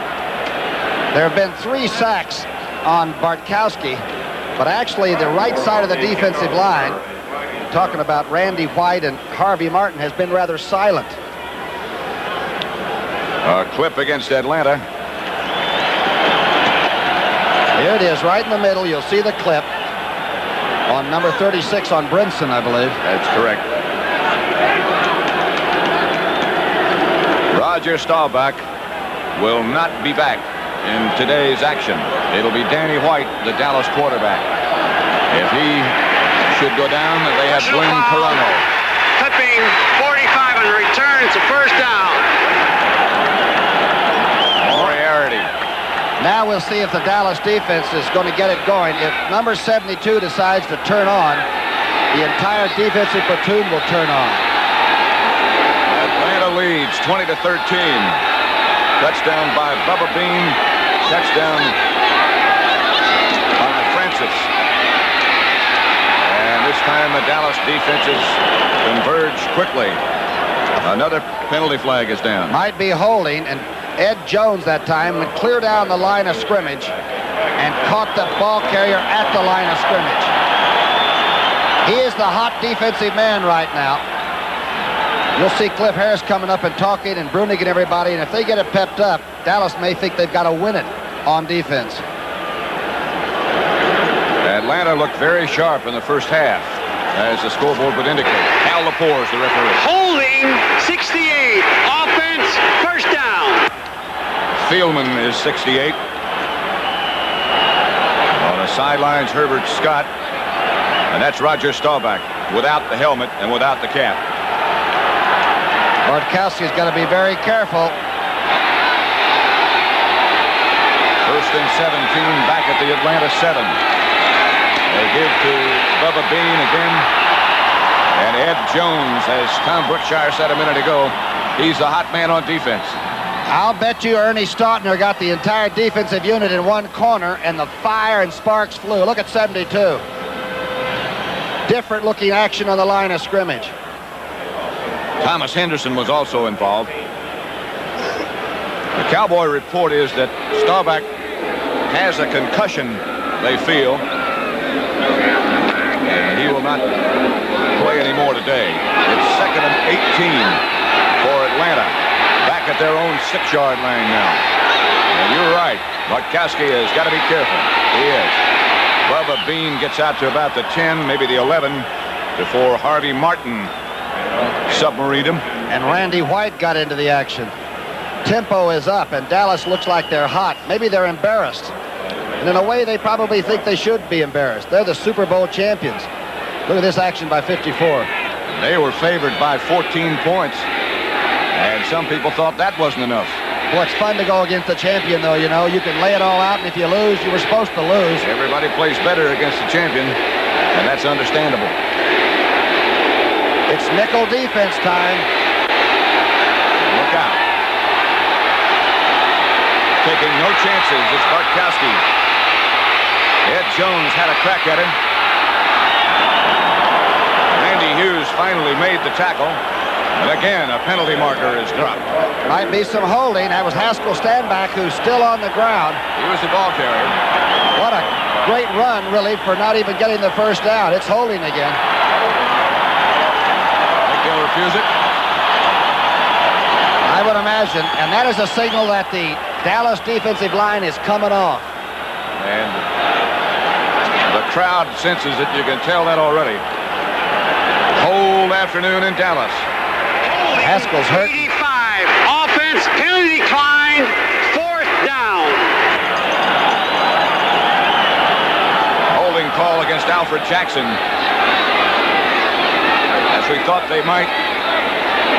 The Cowboys refused the penalty, and John James is already in the game. Haskell Staubach is being helped off the field. Boy, he's been a great ball carrier out of Tennessee. First at Cincinnati, and he came down to Atlanta, and he does everything that Lehman Bennett asked him to do. Give you an indication of how well Atlanta played in the first half. John James punted only one time. And that one was dropped by Butch Johnson, and the Falcons got it back. James had one punt block this year. That's Butch Johnson, the lone safety man for Dallas. John James back at his own goal line, or maybe at about the 1. Atlanta ahead by a touchdown in the 3rd quarter. See if they try to block it. They look like they might be serious about it, don't they? They're thinking about it. A lot of jumping around, and here they come. Line drive kick to Butch again. This time he gets around Moriarty. But the rest of the Atlanta Falcons are there very quickly. Dewey McClain took him out of bounds. Do they cover punts and kickoffs? The Atlanta Crazies went after Butch Johnson and got him. 13 minutes and 2 seconds left in the 3rd quarter. Atlanta ahead. State, and Mr. White, your son has a problem, but he's a good football player. Dallas first down at the 49-yard of Atlanta.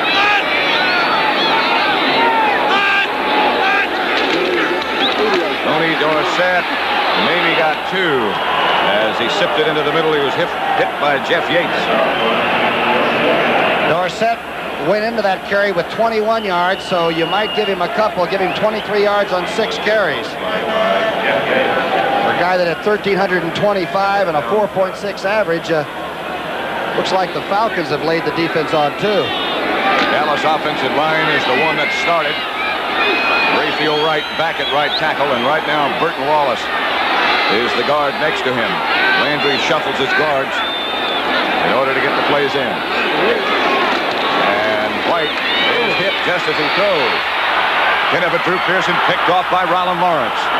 White was rocked by the Atlanta defense just as he let it go. I believe it was Edgar Fields, number 77. Pick up and see where the rush came from the left. He took the inside. Donovan never had a chance. Lawrence gets interception number 7. It's a biggie. White seems to be okay. Pat Summerall with Tom Brookshier, and we're watching an inspired Atlanta team. Dallas changes their defense. They wind up with Charlie Waters playing cornerback. Ooh. Randy White made the tackle. Cliff Harris overran it. Again, you don't see Harris missed 2 open field tackles almost in the whole season, but he's just missed 2 at this game. But Bartkowski's in a lot of trouble down here. 2nd and 5. George Franklin checks into the Atlanta backfield. He and Bubba Bean operating together now. Stanback was shaken up a little bit. Steve Bartkowski, watch it.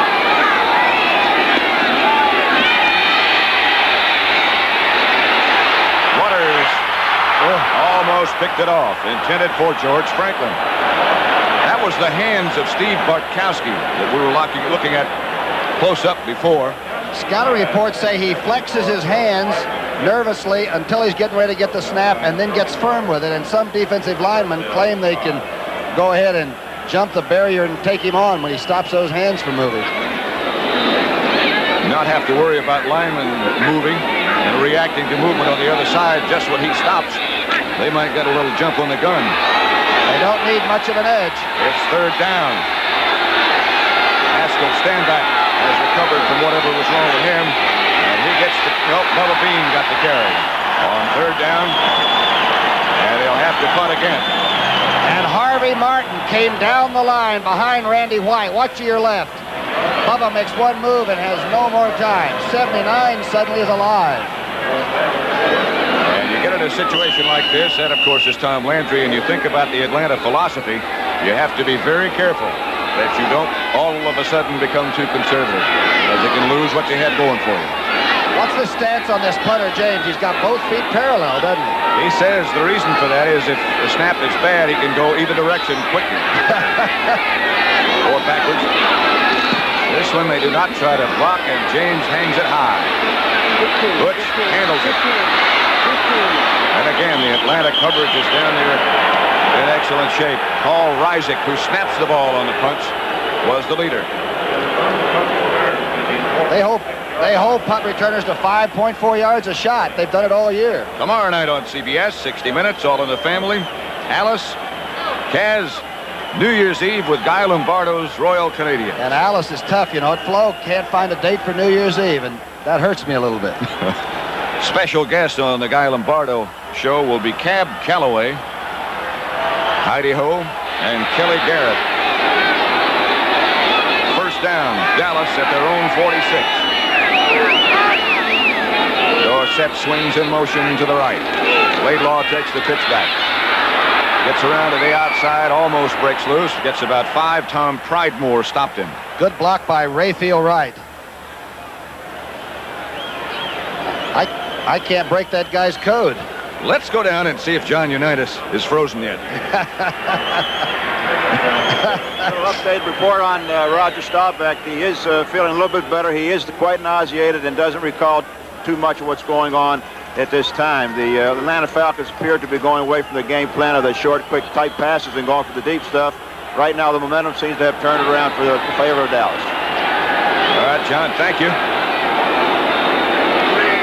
Nobody was better in a situation like this than one John Unitas. That's the truth.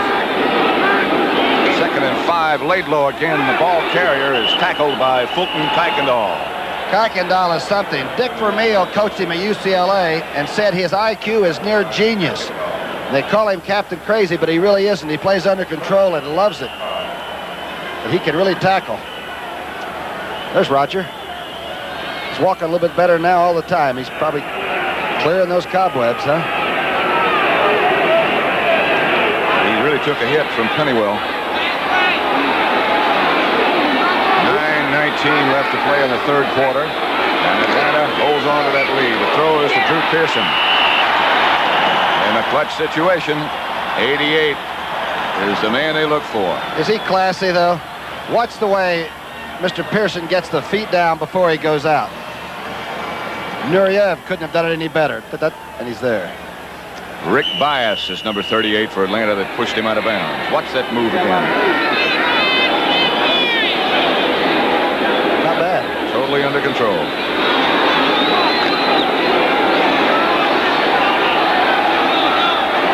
Atlanta 20. Dallas 13. Tony Hill wide to the right. Drew Pearson again split wide to the left. Laidlaw moves. This time should have a lot of time. And does for Tony Hill. Almost had it, but a great defensive play by Rollin Lawrence. Got the hand in just at the right time. All right, he has no fear to go for the ball. Hill is going to complain, but all receivers do that. Super coverage by the cornerback. At 5'10", he covered one of the best young athletes in the NFL. Coming right at you now. It's a good throw. And boy, this is a great defensive play. Lawrence is from Tabor College. That's out in Kansas. 5,000 people screaming right now as they watch 22 do this. He's 5'10", 179 pounds, a 6-year veteran. It'll be second and 10, Dallas. And again, White rolls left, rolls right, finds Billy Milton. The big tight end rolls inside the 20 to the 17. Rollin Lawrence again made the tackle. Thomas Henderson. He's going back in. And we're going to get him, he said. Great play by Danny White. He rolls out and throws it on the run. Waits for Dupre to clear. Good throw. 89 cuts it up. Dallas is moving. And Danny White exhibits what a marvelous athlete he is. Away from the rush. Back to the big tight end. He's got hands like suitcases, Dupre does. Dallas has the football at the Atlanta 17. They're on the move. Dorsett started in motion by Danny White, who again rolls to his right, throws back left. Laidlaw has it with blockers in front. To the 10. To the 3. Down at the 2. Fulton Kuykendall finally got him. And a good offensive series. Good call by Danny Reeves upstairs and Landry on the sidelines. It's called a screen away. You sprint over to the right. He just threw off the run here. And you throw back to Laidlaw. And now you watch the pattern. That's Rayfield Wright, topside, getting one. Donovan. Laidlaw at one time was completely on the ground, lying down. And he got back up and got back into the screen. That's good execution and good coaching. Good faking, too. First and goal, Dallas. The Atlanta 2.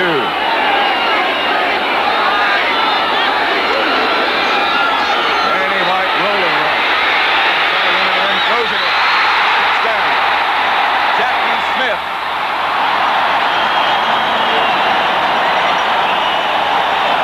The 16-year veteran catches 2 passes for Dallas, both of them today, and he's keeping the game ball.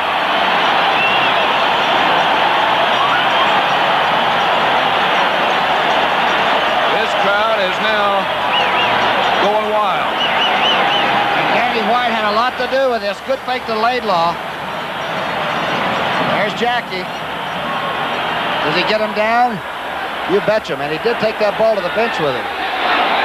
His first Dallas touchdown. Septien hits it. Tie game.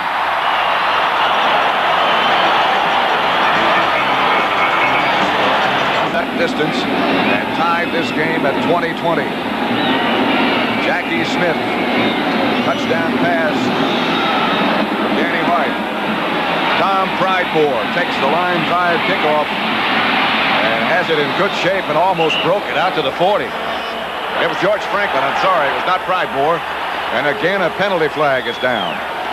Pat Steele and the Atlanta Falcons got into a shoving match right at midfield.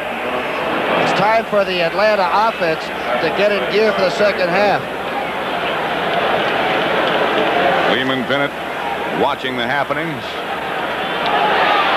against Dallas. Pat Steele must have started it.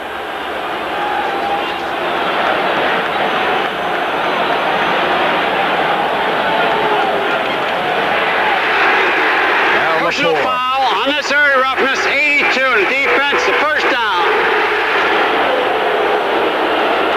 That's Robert Steele. I'm sorry, did I say Pat Steele? Pretty good offensive move for Atlanta, huh? They have the ball at the Dallas 45. Jim Mitchell, the tight end, is split out wide to the left. The two speed receivers, Pridemore and Francis on the right. Bartkowski now goes back to work. And Ed Jones swarms.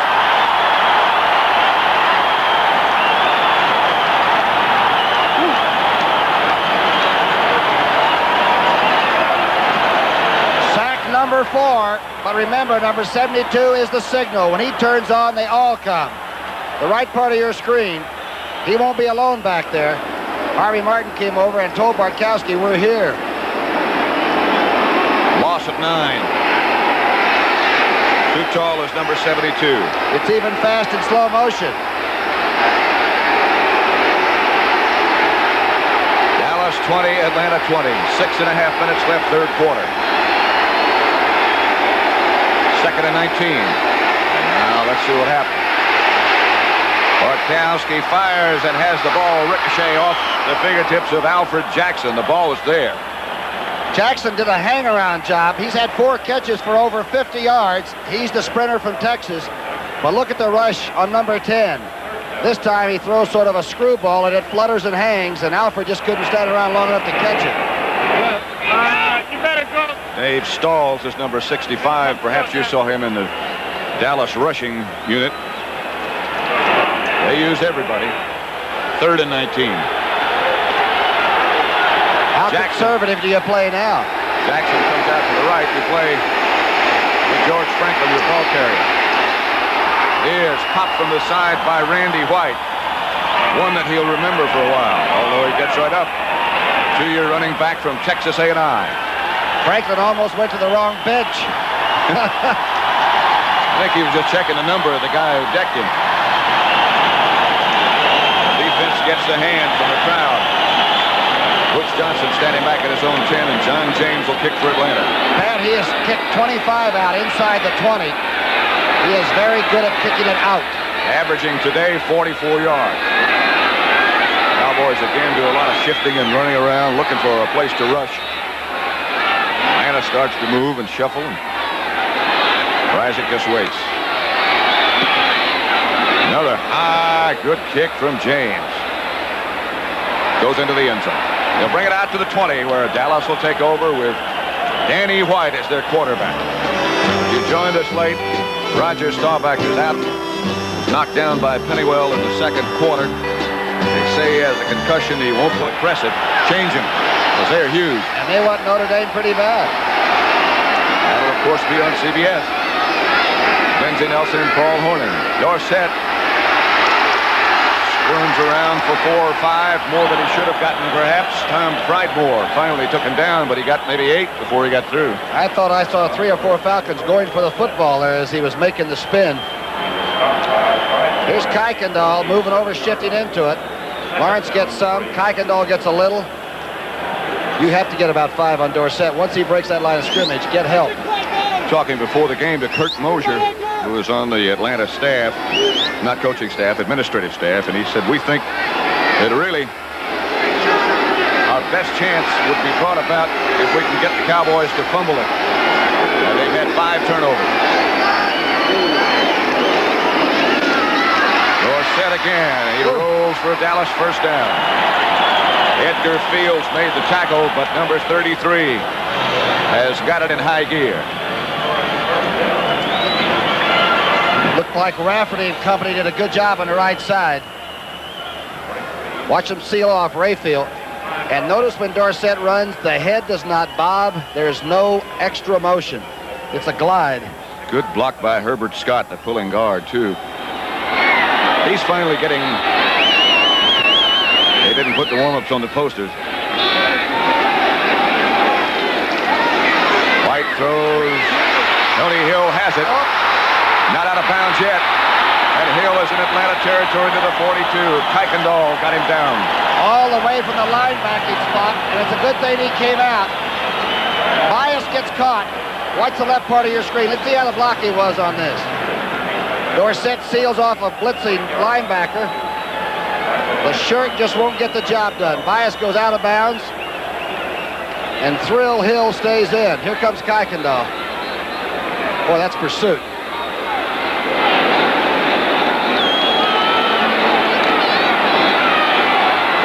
Danny White is now 7 out of 10 since he replaced Staubach. First down, Cowboys at the Atlanta 43.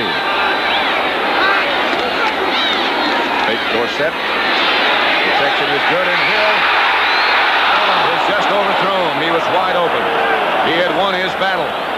And Bias had no safety help at all. He was all by himself. Pretty good pass action here. Watch the play action now. The fake by White. He's going to remember this one if this game goes the other way. Here's Hill. He's got Bias on the outside, and no safety man shows up. Just beyond. I think he should have had some help from somewhere because they weren't blitzing. Pridemore is a rookie that's playing the safety spot. Now 7 out of 11 for 95. Will throw again and does. Outside Billy Joe Dupree. Ball is loose. It's Dallas ball. They say that Dupree was the last with possession. Bias knocked that out. I talked about the size of Dupree's hands. This time he didn't put the ball away. It's just a turnout, anticipating the blitz. I believe that was Pridemore that forced the fumble. Hit him, yeah. And Bias had a chance to play. Ray's picked up a friend. I'm not so sure he wants it. His name is Rainbow. 3rd and 4. They're coming. Hill has it. And is pushed out of bounds by Rick Bias.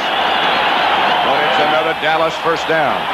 Boy, you really have to be impressed with Danny White. Steve Bartkowski loosening up.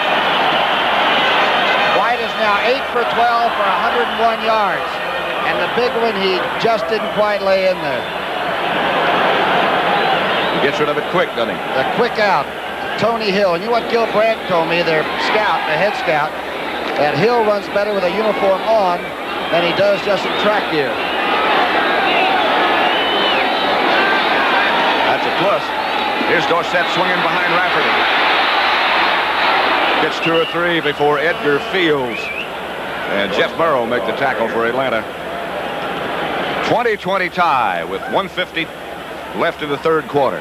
The ball's at the 28. Pat, that's the darndest replay. If Sandy Grossman, our director, can get it up. All 11 red shirts end up right over on Tony Dorsett. Well, I don't think we have that replay, but I've never seen a whole defensive team get into it like that.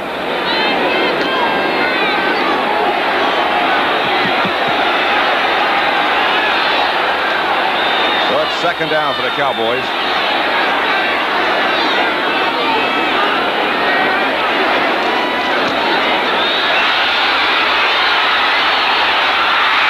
Oh, what a play.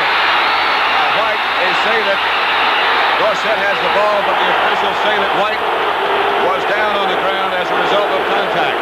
So they'll bring it back. That's big. Edgar Fields, number 77, I think, that made contact. He and Kuykendall. I thought Danny White was still up when he threw the ball.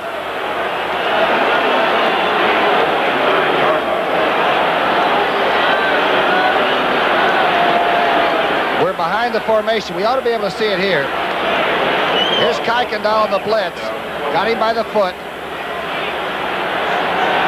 The left knee's down, too, with ball in hand. He was down. Officials don't miss very many, do they, over a course of 16-game schedule and playoffs? Third down, Kuykendall gets the sack. That's the first one for the Falcons.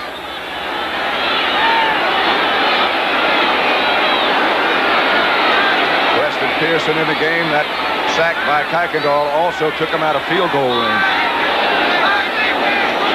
From the shotgun, and they blitz everybody. Again, they're throwing for Hill. Just overthrown.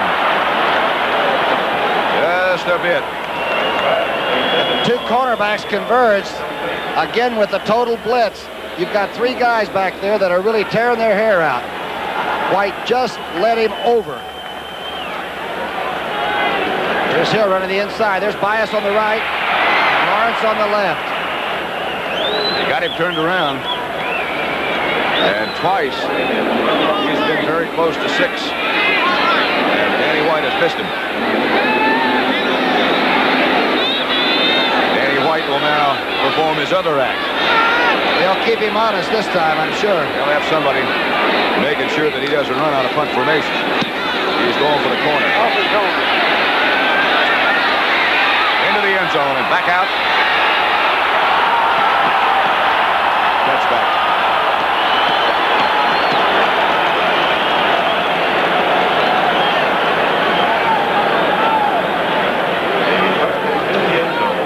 Bartkowski breathes a little bit. Let's go down to John Unitas on the sideline.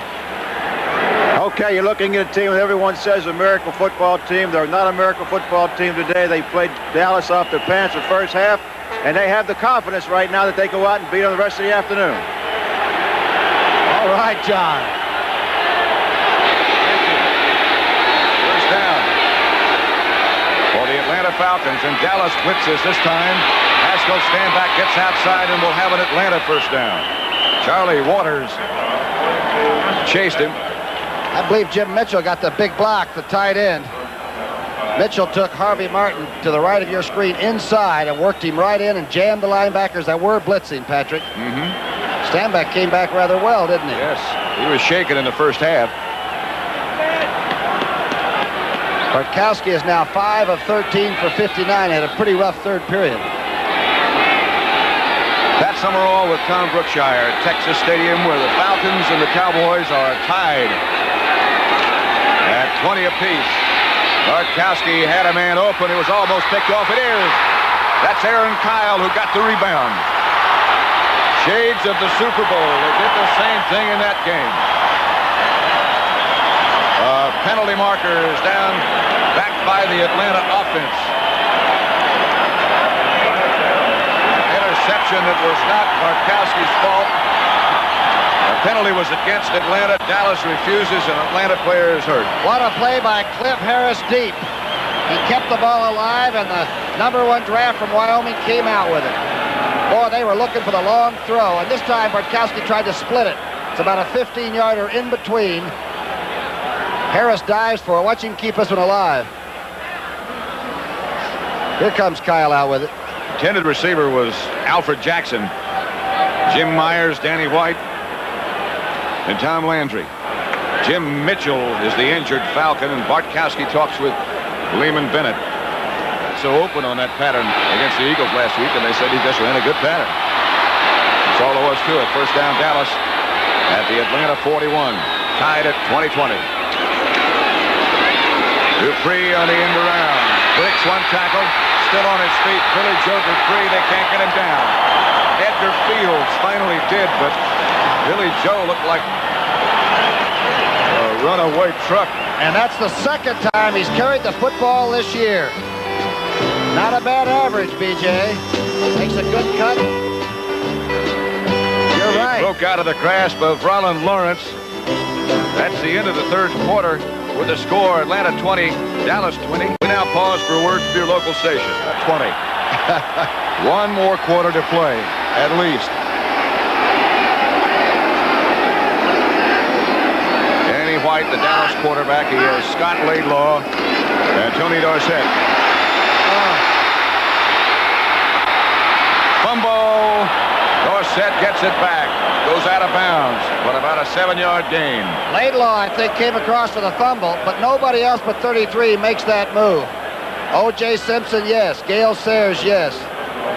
Maybe Ollie Matson, yes. Watch this move. Right in between blockers. Watch the spin. You just can't teach that one, folks. You can learn to be more careful with the football, however. Frank Reed is the one who caused the fumble, and Laidlaw, you're right, did get it back. It wasn't Dorsett. Did you see that move? I saw it. I don't know how they did it. He got 5. Second and 5 at the Atlanta 15, and Laidlaw has the carry to the 14. Septien should be loosening about right now.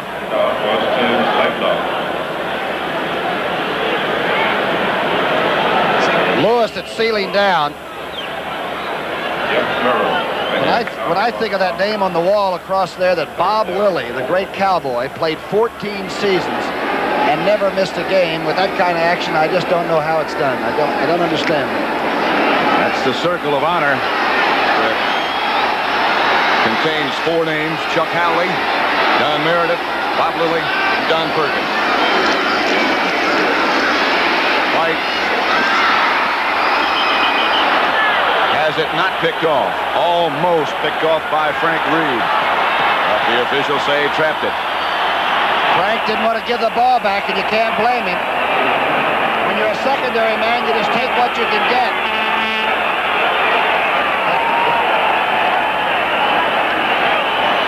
They're saying it hit the ground.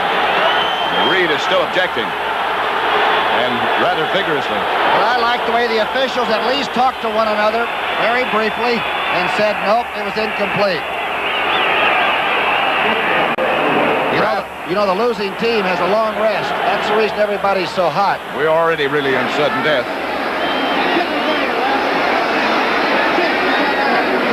Charlie Waters will hold. Reed still complaining. It'll be a 31-yard effort from Raphael Septien. Score is tied at 20-20. Wide right, no good.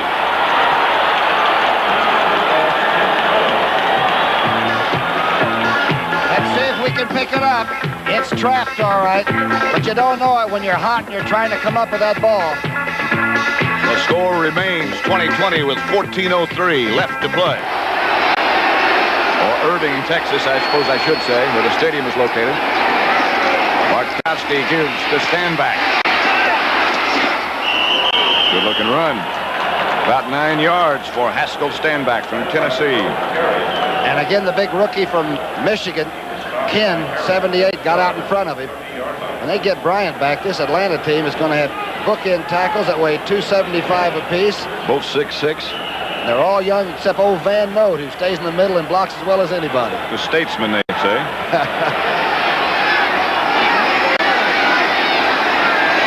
Speed receivers both wide left this time.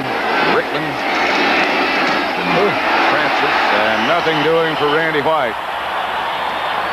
who was into the Atlanta backfield just as soon as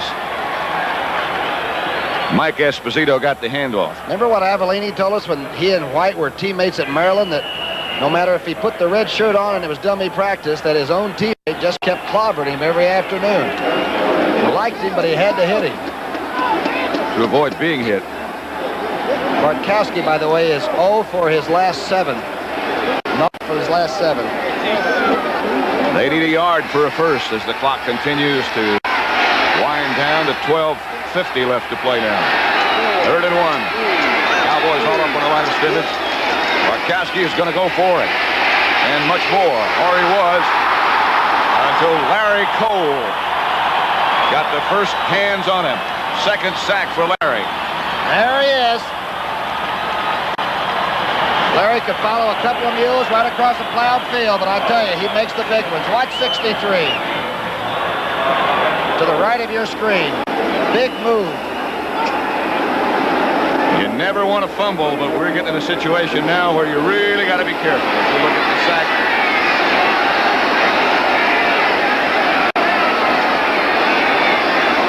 They might be concerned about a missing man. Brazina is sort of the captain of this unit. He blocks in front of James. He's checking things out. Got to be careful. They got 4 seconds left. They'll get it off. James slices it off the side of his foot. And it goes out of bounds at the 30. He almost had a chance to block it, but he might have run into the kicker. A little misunderstanding on the far side of the field. Told you, the losers go home. It's a long winter. The winner will either be here or be in Los Angeles. We could, of course, be in Minnesota, depending on what happens. If Dallas and Los Angeles win, we would be in Los Angeles. If Minnesota beats Los Angeles tomorrow, and Dallas loses to Atlanta, we'd be in Minnesota. Or we could be back here. The give is to Dorsett. To the 20. And covering up the football. There's a late hit by an Atlanta player. And the yellow flag is down. He's going to move it inside the 10-yard line. A great run by Dorsett. And Rafferty, the Penn Stater, got out in front and did a great job. In a situation like this is where the experience of having been in the playoffs really pays off. That was a foolish mistake. The pressure on a young team brings out that foolish mistake. You're right. Cal Lepore is the referee. Personal foul, unnecessary roughness, 59, defense, first down. Robert Pennywell is the man who hit Roger Staubach and knocked him out, and he's the man who just was called for that violation. Here's the play. I think this one will tell its own story. We'll see the altercation late. He just ran between two people, and he is very strong. Do not be misled. First down at the Atlanta 10. White throws to Laidlaw. Flag is down. Laidlaw keeps his balance and goes out of bounds inside. Out of bounds inside the 5. Billy Joe Dupree might have jumped early. He was tight left side receiver, and Joe took the half step. Lehman Bennett indicating take the penalty, please. That was some move by Laidlaw on the sideline. Balance. Saturday Night Disco.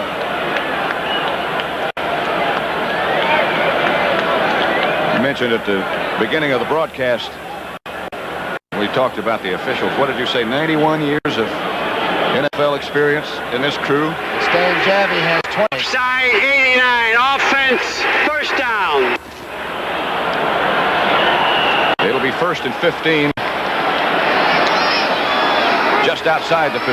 They could possibly make the first down without scoring a touchdown. Think he goes topside and throws it? On first down? I think so.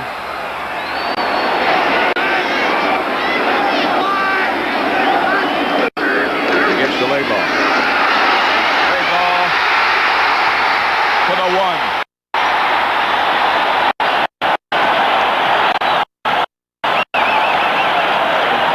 Ryland Lawrence and Frank Reed stopped him, but Scott Laidlaw almost got in. 2 Atlanta players are hurt, and Herbert Scott is shaken up. Watch 68 come over and make the trap block. The trap block. Laidlaw goes outside of the hole, breaks McLean's tackle. Very clever, smart runner, and a great call on first down. Ryland Lawrence, a cornerback who's played so well, is the injured Falcon, or one of them. And Herbert Scott is the injured Cowboy. Now you're above it and behind the defense. Here's the play. He's supposed to go inside. Laidlaw goes outside. Remember, Newhouse is still out. He's not 100% yet, and Laidlaw's doing a good job. Oh, super. You mentioned the game against Washington where he had 100 and some yards in the first half. That's Herbert Scott, the Cowboy guard, who left. Laidlaw has 65 yards on 12 carries.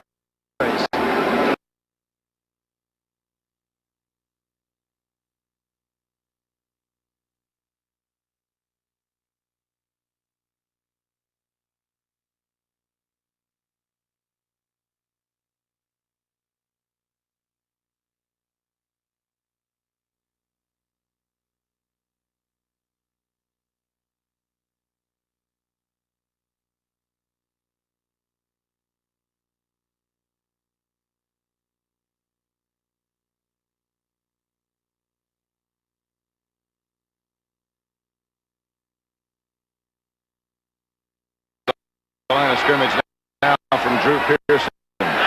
Laidlaw and Dorsett behind Danny White. Laidlaw doesn't make it. They say fumbled, but he didn't. Robert Pennywell made the stop, and they need about 2 inches, it appears. They could have a first down and score, but just barely. It looked like the hole was there. Rafferty fired out. But up over the top, Pennywell, the linebacker, met him there. He's still away, at least a foot. The word on Herbert Scott is that he has a twisted right ankle and will probably be back. Tell you, in the old days, you'd grab grass, but this is going to be some line of scrimmage. Famuina, and there's 275. The big ones and the mean ones will line up across from. Got it. They have the first down at about the half-foot line. Lawrence, number 22 for Atlanta, up and trying to shake it off. 2020. Cowboys and the Falcons tied with 10 minutes and 50 seconds left to play. No matter who wins, this has been some contest.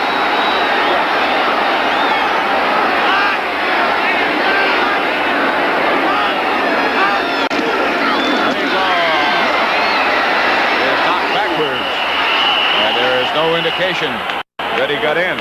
Robert Pennywell knocking him around. Here's the linebacker. Ortega was the starter, and Pennywell went in when Ortega was hurt.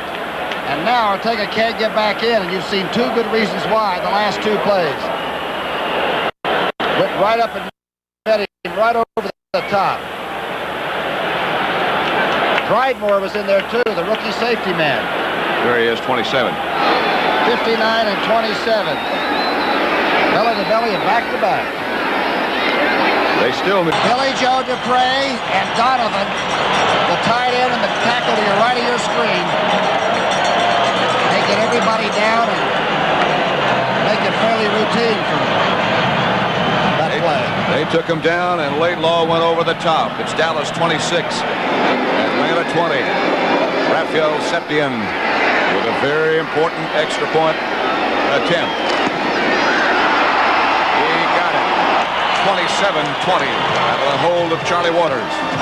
9:46 now left to play in this game. The Atlanta Falcons have given the Cowboys everything they can handle. Hold in Dallas.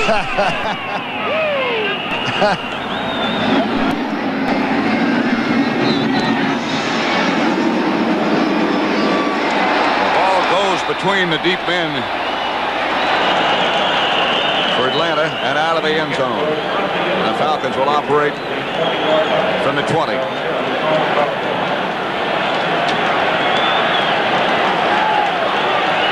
The new look CBS Sports Spectacular, the East-West Shrine game, Duran against Brooks, Hollywood stunt competition, the NFL Cheerleader Classic, all that Saturday, January the 6th.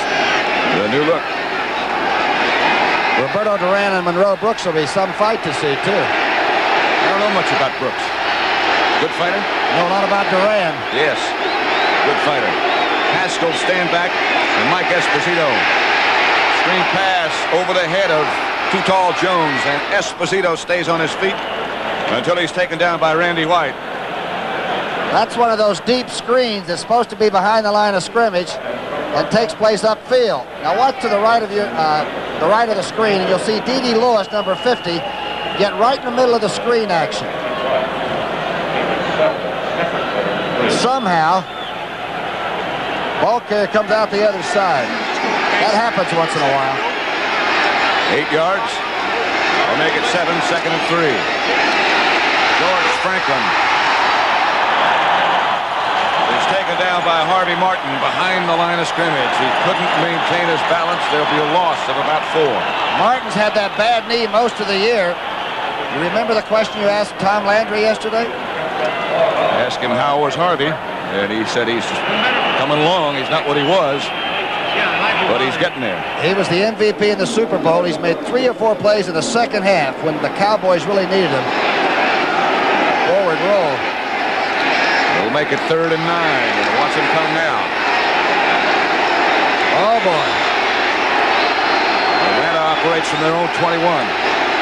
8:15 now left to play.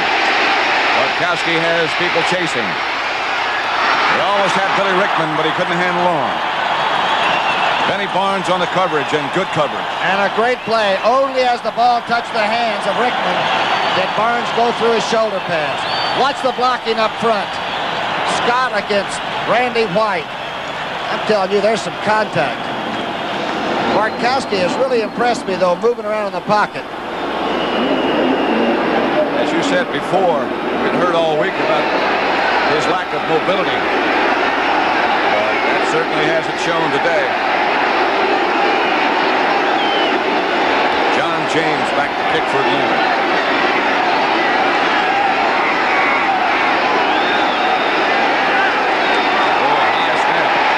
James gets it off. Butch Johnson has some room to operate this time and comes straight ahead. Butch to the 40. That's where Danny White's offensive unit for Dallas will start to operate. Perhaps the 41. Scoreboard clock now 8 minutes, 1 second left to play in the football game with Dallas ahead, particularly Atlanta. 8 minutes left to play. Dallas ahead by 7, 27-20.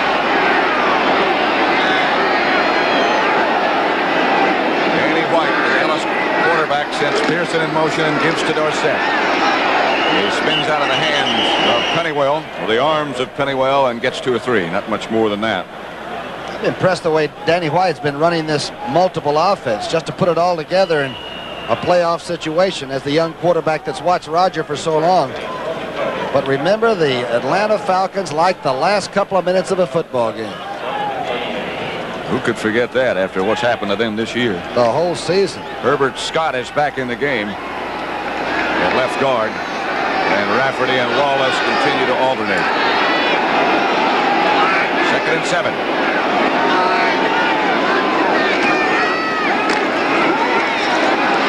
Pearson trying to keep his feet in bounds and trying to watch the ball at the same time. Tipped it out. Rick Bias on the coverage. Jackie Smith was open, by the way. In comes Preston Pearson. I guess that's something else Dallas innovated when they started getting some basketball players to play football. Cornell Green played for years here so well. Pete Gent. And this man is phenomenal on 3rd down. He's in the backfield, number 26, as they operate this time from the shotgun.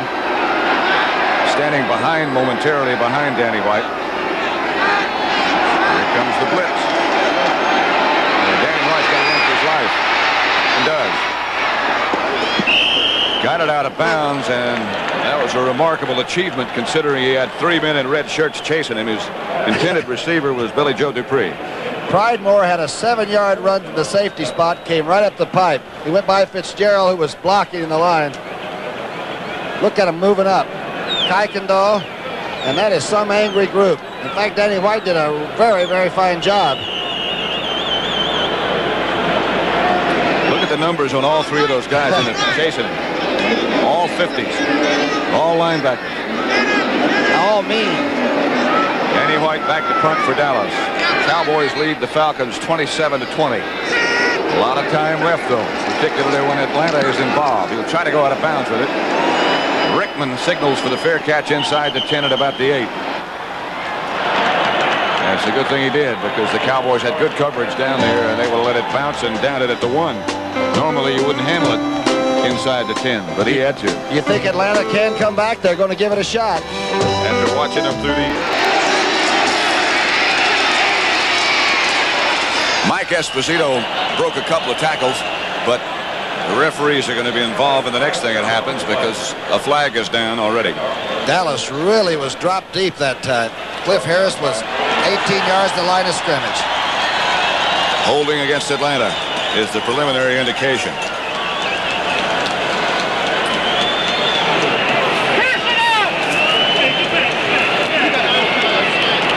Mitchell's back in for some blocking support, plus being the receiver.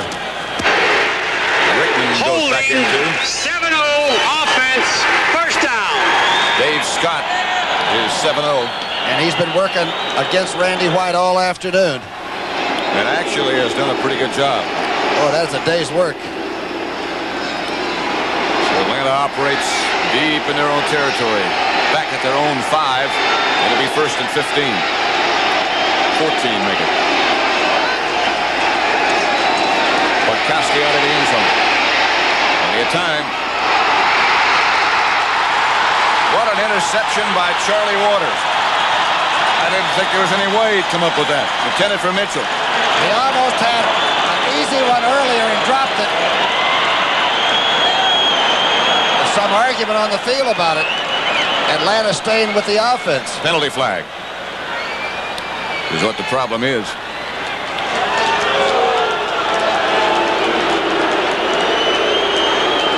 One of the other receivers might have been chugged beyond that 5-yard restricting area. You think by Cliff Harris. What a play Charlie Waters made.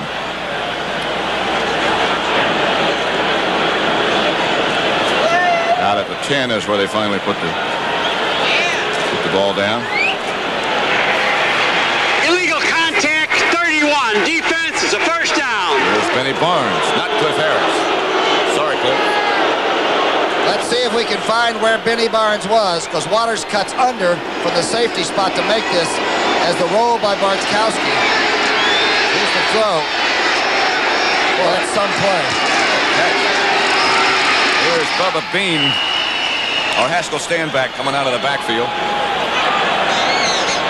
Barnes went deep with the outside receiver, Rickman. That's where the contact must have taken place.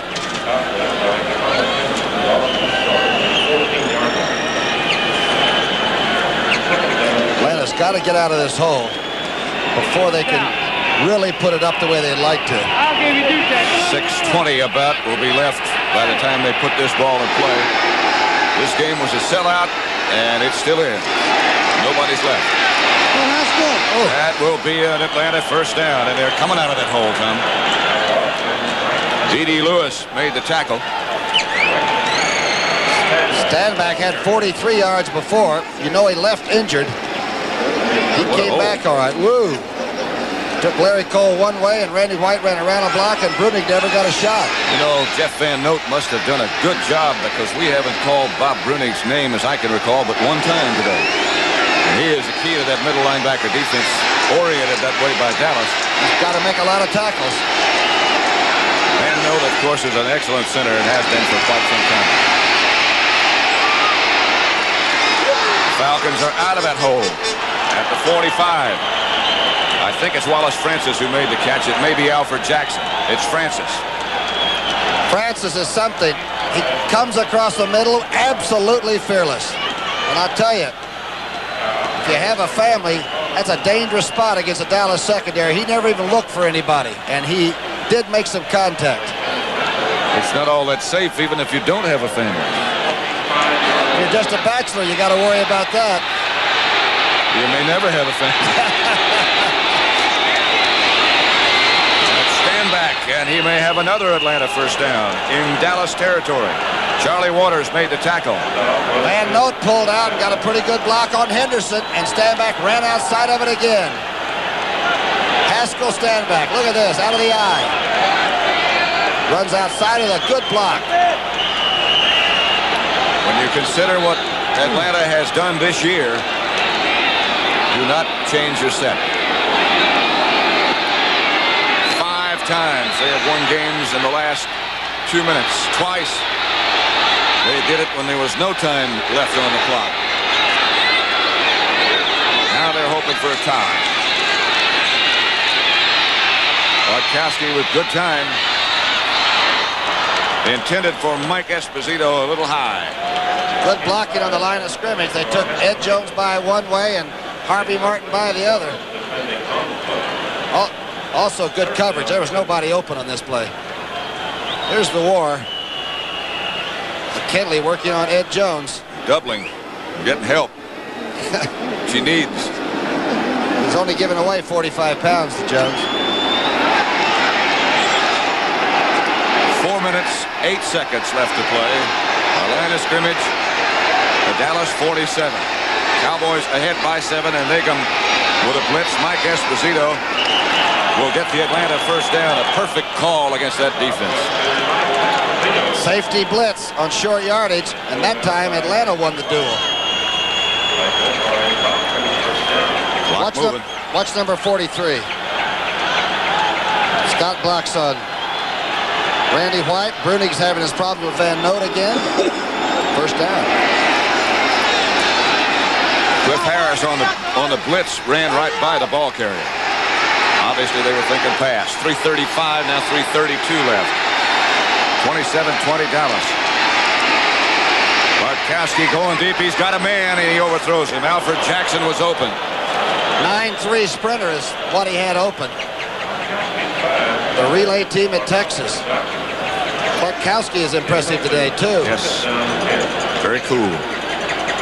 7 for 10 for 86 yards.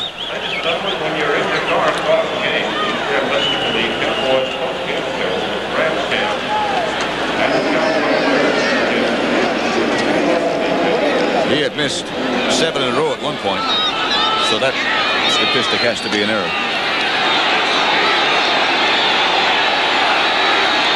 Second and 10 at the Dallas 41. Bartkowski has Esposito and stand back in the backfield. The throw is outside, intended for Dennis Pearson. One of those timed type passes. It was thrown just a little bit off time. That might have been an audible checkoff because Henderson and Waters both blitzed. Bartkowski did not have much choice. Aaron Kyle, the Dallas defender. Randy Hughes came too. Danny White has quarterbacked the Dallas Cowboys since the second quarter when Roger Staubach left with a concussion. Bartkowski now faces third down. They started back inside their own 10, and they put together a good long drive. Bartkowski chased. Oh, what a play to Wallace Francis. And the pass is complete. Francis' 6th catch of the day. And a great effort by Bartkowski. But he ran out of the pocket, so there will not be any roughing the passer. Watch Ed Jones chase him out. Again, he had no choice. Now he gives himself up and throws it. Fantastic completion. Francis is always there, isn't he? You can see that marker. He is just a little bit shy of a first down, but they got to go. It'll be 4th and a foot. Clock is stopped with the out-of-bounds maneuver by Francis. Mike Esposito and George Franklin behind Bartkowski. You would guess Franklin. You'd guess right.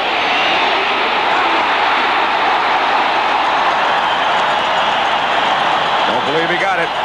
Dallas doesn't think he did. Their offensive unit's already on the field. It's going to be close.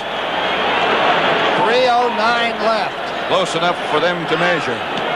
Dallas 27, Atlanta 20. The whole Dallas team is out there on the field.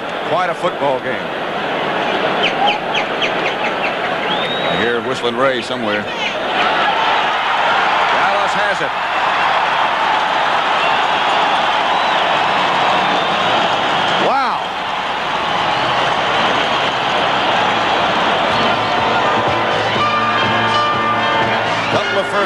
runs is what the Cowboys need now to preserve this tough victory. Falcons trying like mad to force a punt on 3 plays. They have all their timeouts. They give this to Dorsett. They shut him down after a couple, led by Tom Pridemore. One of these teams will play again. One of them won't. Well, Jeff Yates just came stumbling across. Glanville said his defensive line, the only time they can't do anything very well is when they're introduced. They're also beat up. Takes them about 10 minutes to make the center of the field, but they have played today on that line of scrimmage. Yates, Bailey, Lewis, Murrow, Edgar Fields, Famuina, they've been tough. Make it 2nd and 7, Dallas. Dorsett and Laidlaw operate behind Danny White. And Danny White has Jackie Smith wide open. He will have the Dallas first down. He gets inside Atlanta territory. The 3rd catch of the day for Jackie Smith. And he keeps taking each ball. I don't think he'll retire. There was some talk he might give up after 16 years. It looks like he's found the fountain of youth again. He's happy to be here, but the happiness on the Atlanta bench, you can't see. Oh, but they came from the other side of the great beyond. What a year. And the town really responded to the Atlanta team. Roger Staubach with the gloves on and with the cap on, up by Mike Ditka. Doesn't appear that he is seriously hurt. Started to fall. Playoffs tomorrow will take place at the Los Angeles Coliseum and in New England, where Houston plays. On CBS, you'll see Minnesota against Los Angeles at the Coliseum. Got the ball covered up. Of course, there is a huge hole in the top of Texas Stadium. It's not completely covered. The only people that get wet are the players.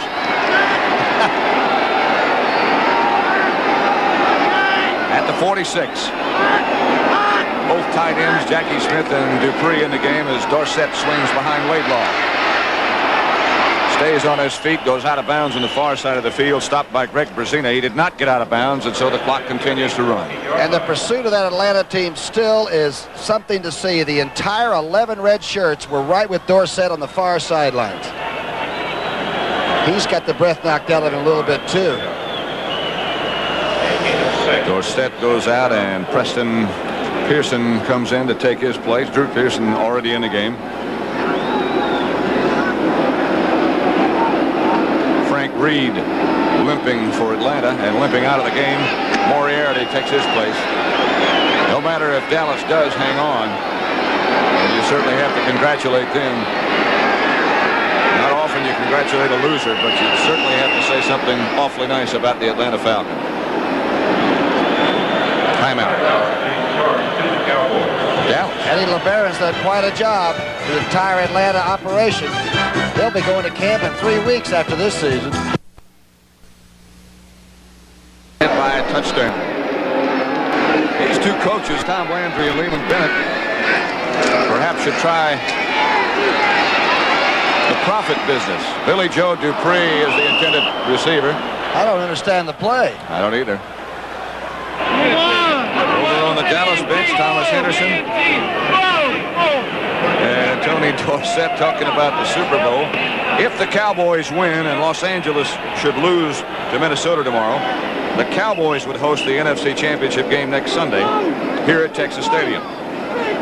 If that happens, the Cowboys announced that tickets for that game would go on sale at Moody Coliseum on the campus of SMU and at the Central Ticket Agency in Fort Worth immediately following the conclusion of this game, of the Rams-Viking game, I should say.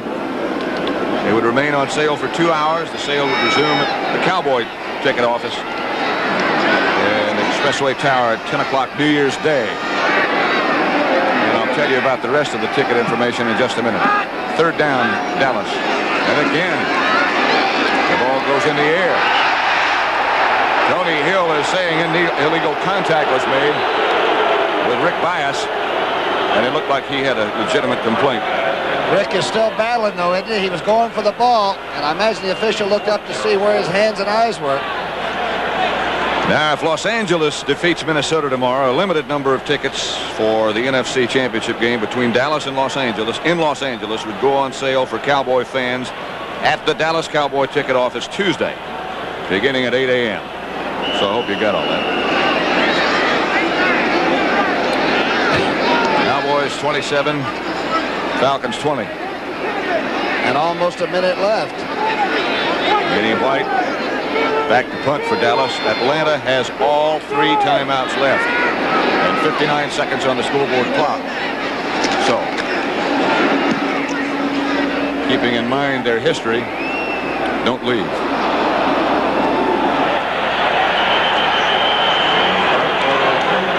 The frantic Miracle Falcons will have at least one more shot. Bartkowski has been sacked 6 times. He's 8 for 22. The next 3 or 4 he throws may be the most important. He fires down the middle. Rickman had it and dropped it. Cowboys think it was a fumble. The officials say no. Incomplete pass. Dave Stalls was the one that knocked Bartkowski from underneath the pass, and Rickman almost did a flip trying to catch it. 40 seconds left to play down. Is he a tough little lumber, yeah? Can't weigh more than 160. He doesn't want to come out either. Sure doesn't. He caught 77 passes his senior year in college. Didn't get a lot of people's attention, but he got Atlanta's. Louisiana Tech. Right. Keep in mind that Atlanta still has all of their timeouts left. It's second down. Bartkowski goes. It is intercepted by Cliff Harris. The intended receiver fell down, and that should do it. The defending Super Bowl champions will have another chance to defend. In the NFC Championship game, Alfred Jackson was the intended receiver, and he fell down. Steve Bartkowski, dejected, of course, right now. Bartkowski's proven he is certainly going to be a great quarterback down there for a long time. It might have been Francis trying to come across. Or Jackson, let's see. Not bad protection. There's the receiver on the ground. Almost fair caught by Cliff Harris. 13. Can't say enough about the job that Danny White has done.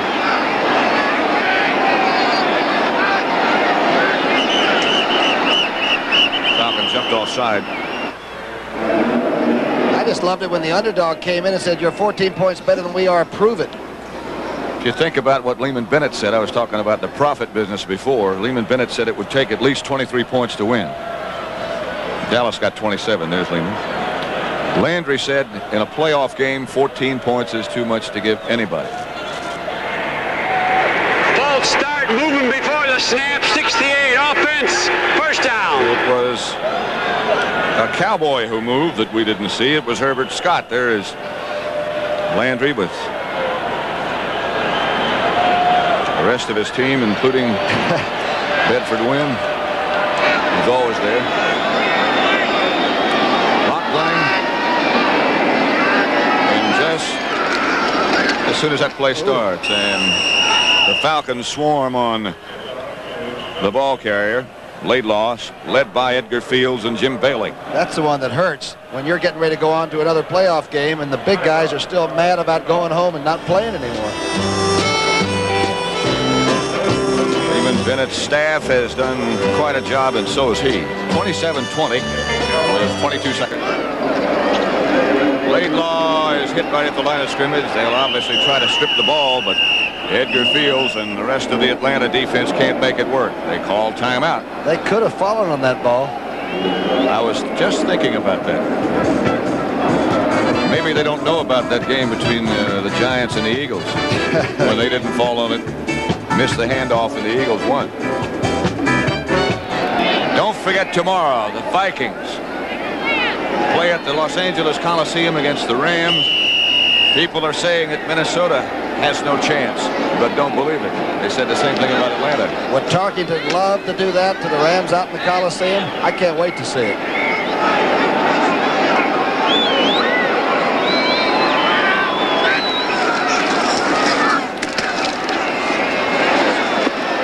Pearson just sort of sifting around, hoping the clock will run out. And again, they chose not to fall on it. And again, Atlanta calls a timeout. Maybe that's a Western custom. You don't give up until the final gun or something. I don't know. That's the last Falcon timeout, so they can't do that again. And White goes over to see this time what Landry wants to do. 7 seconds left to play. Clock stop. 27-20. Brezina is over finding out what to do from Lehman Bennett on the last play. Some linebacker, the man from the University of Houston, number 50, huh? Wow, yeah. Been there a long time. They even looked good in the warm-ups. I'd like to let you know about some of the people who've been responsible for this broadcast, other than the two of us. That's one of them, and that's a good one. And that's another good one. And that's another good one. And the whole group will keep. We ought to also thank these two football teams. They have put on quite a show. That's right. White just runs for his life. Now that's it.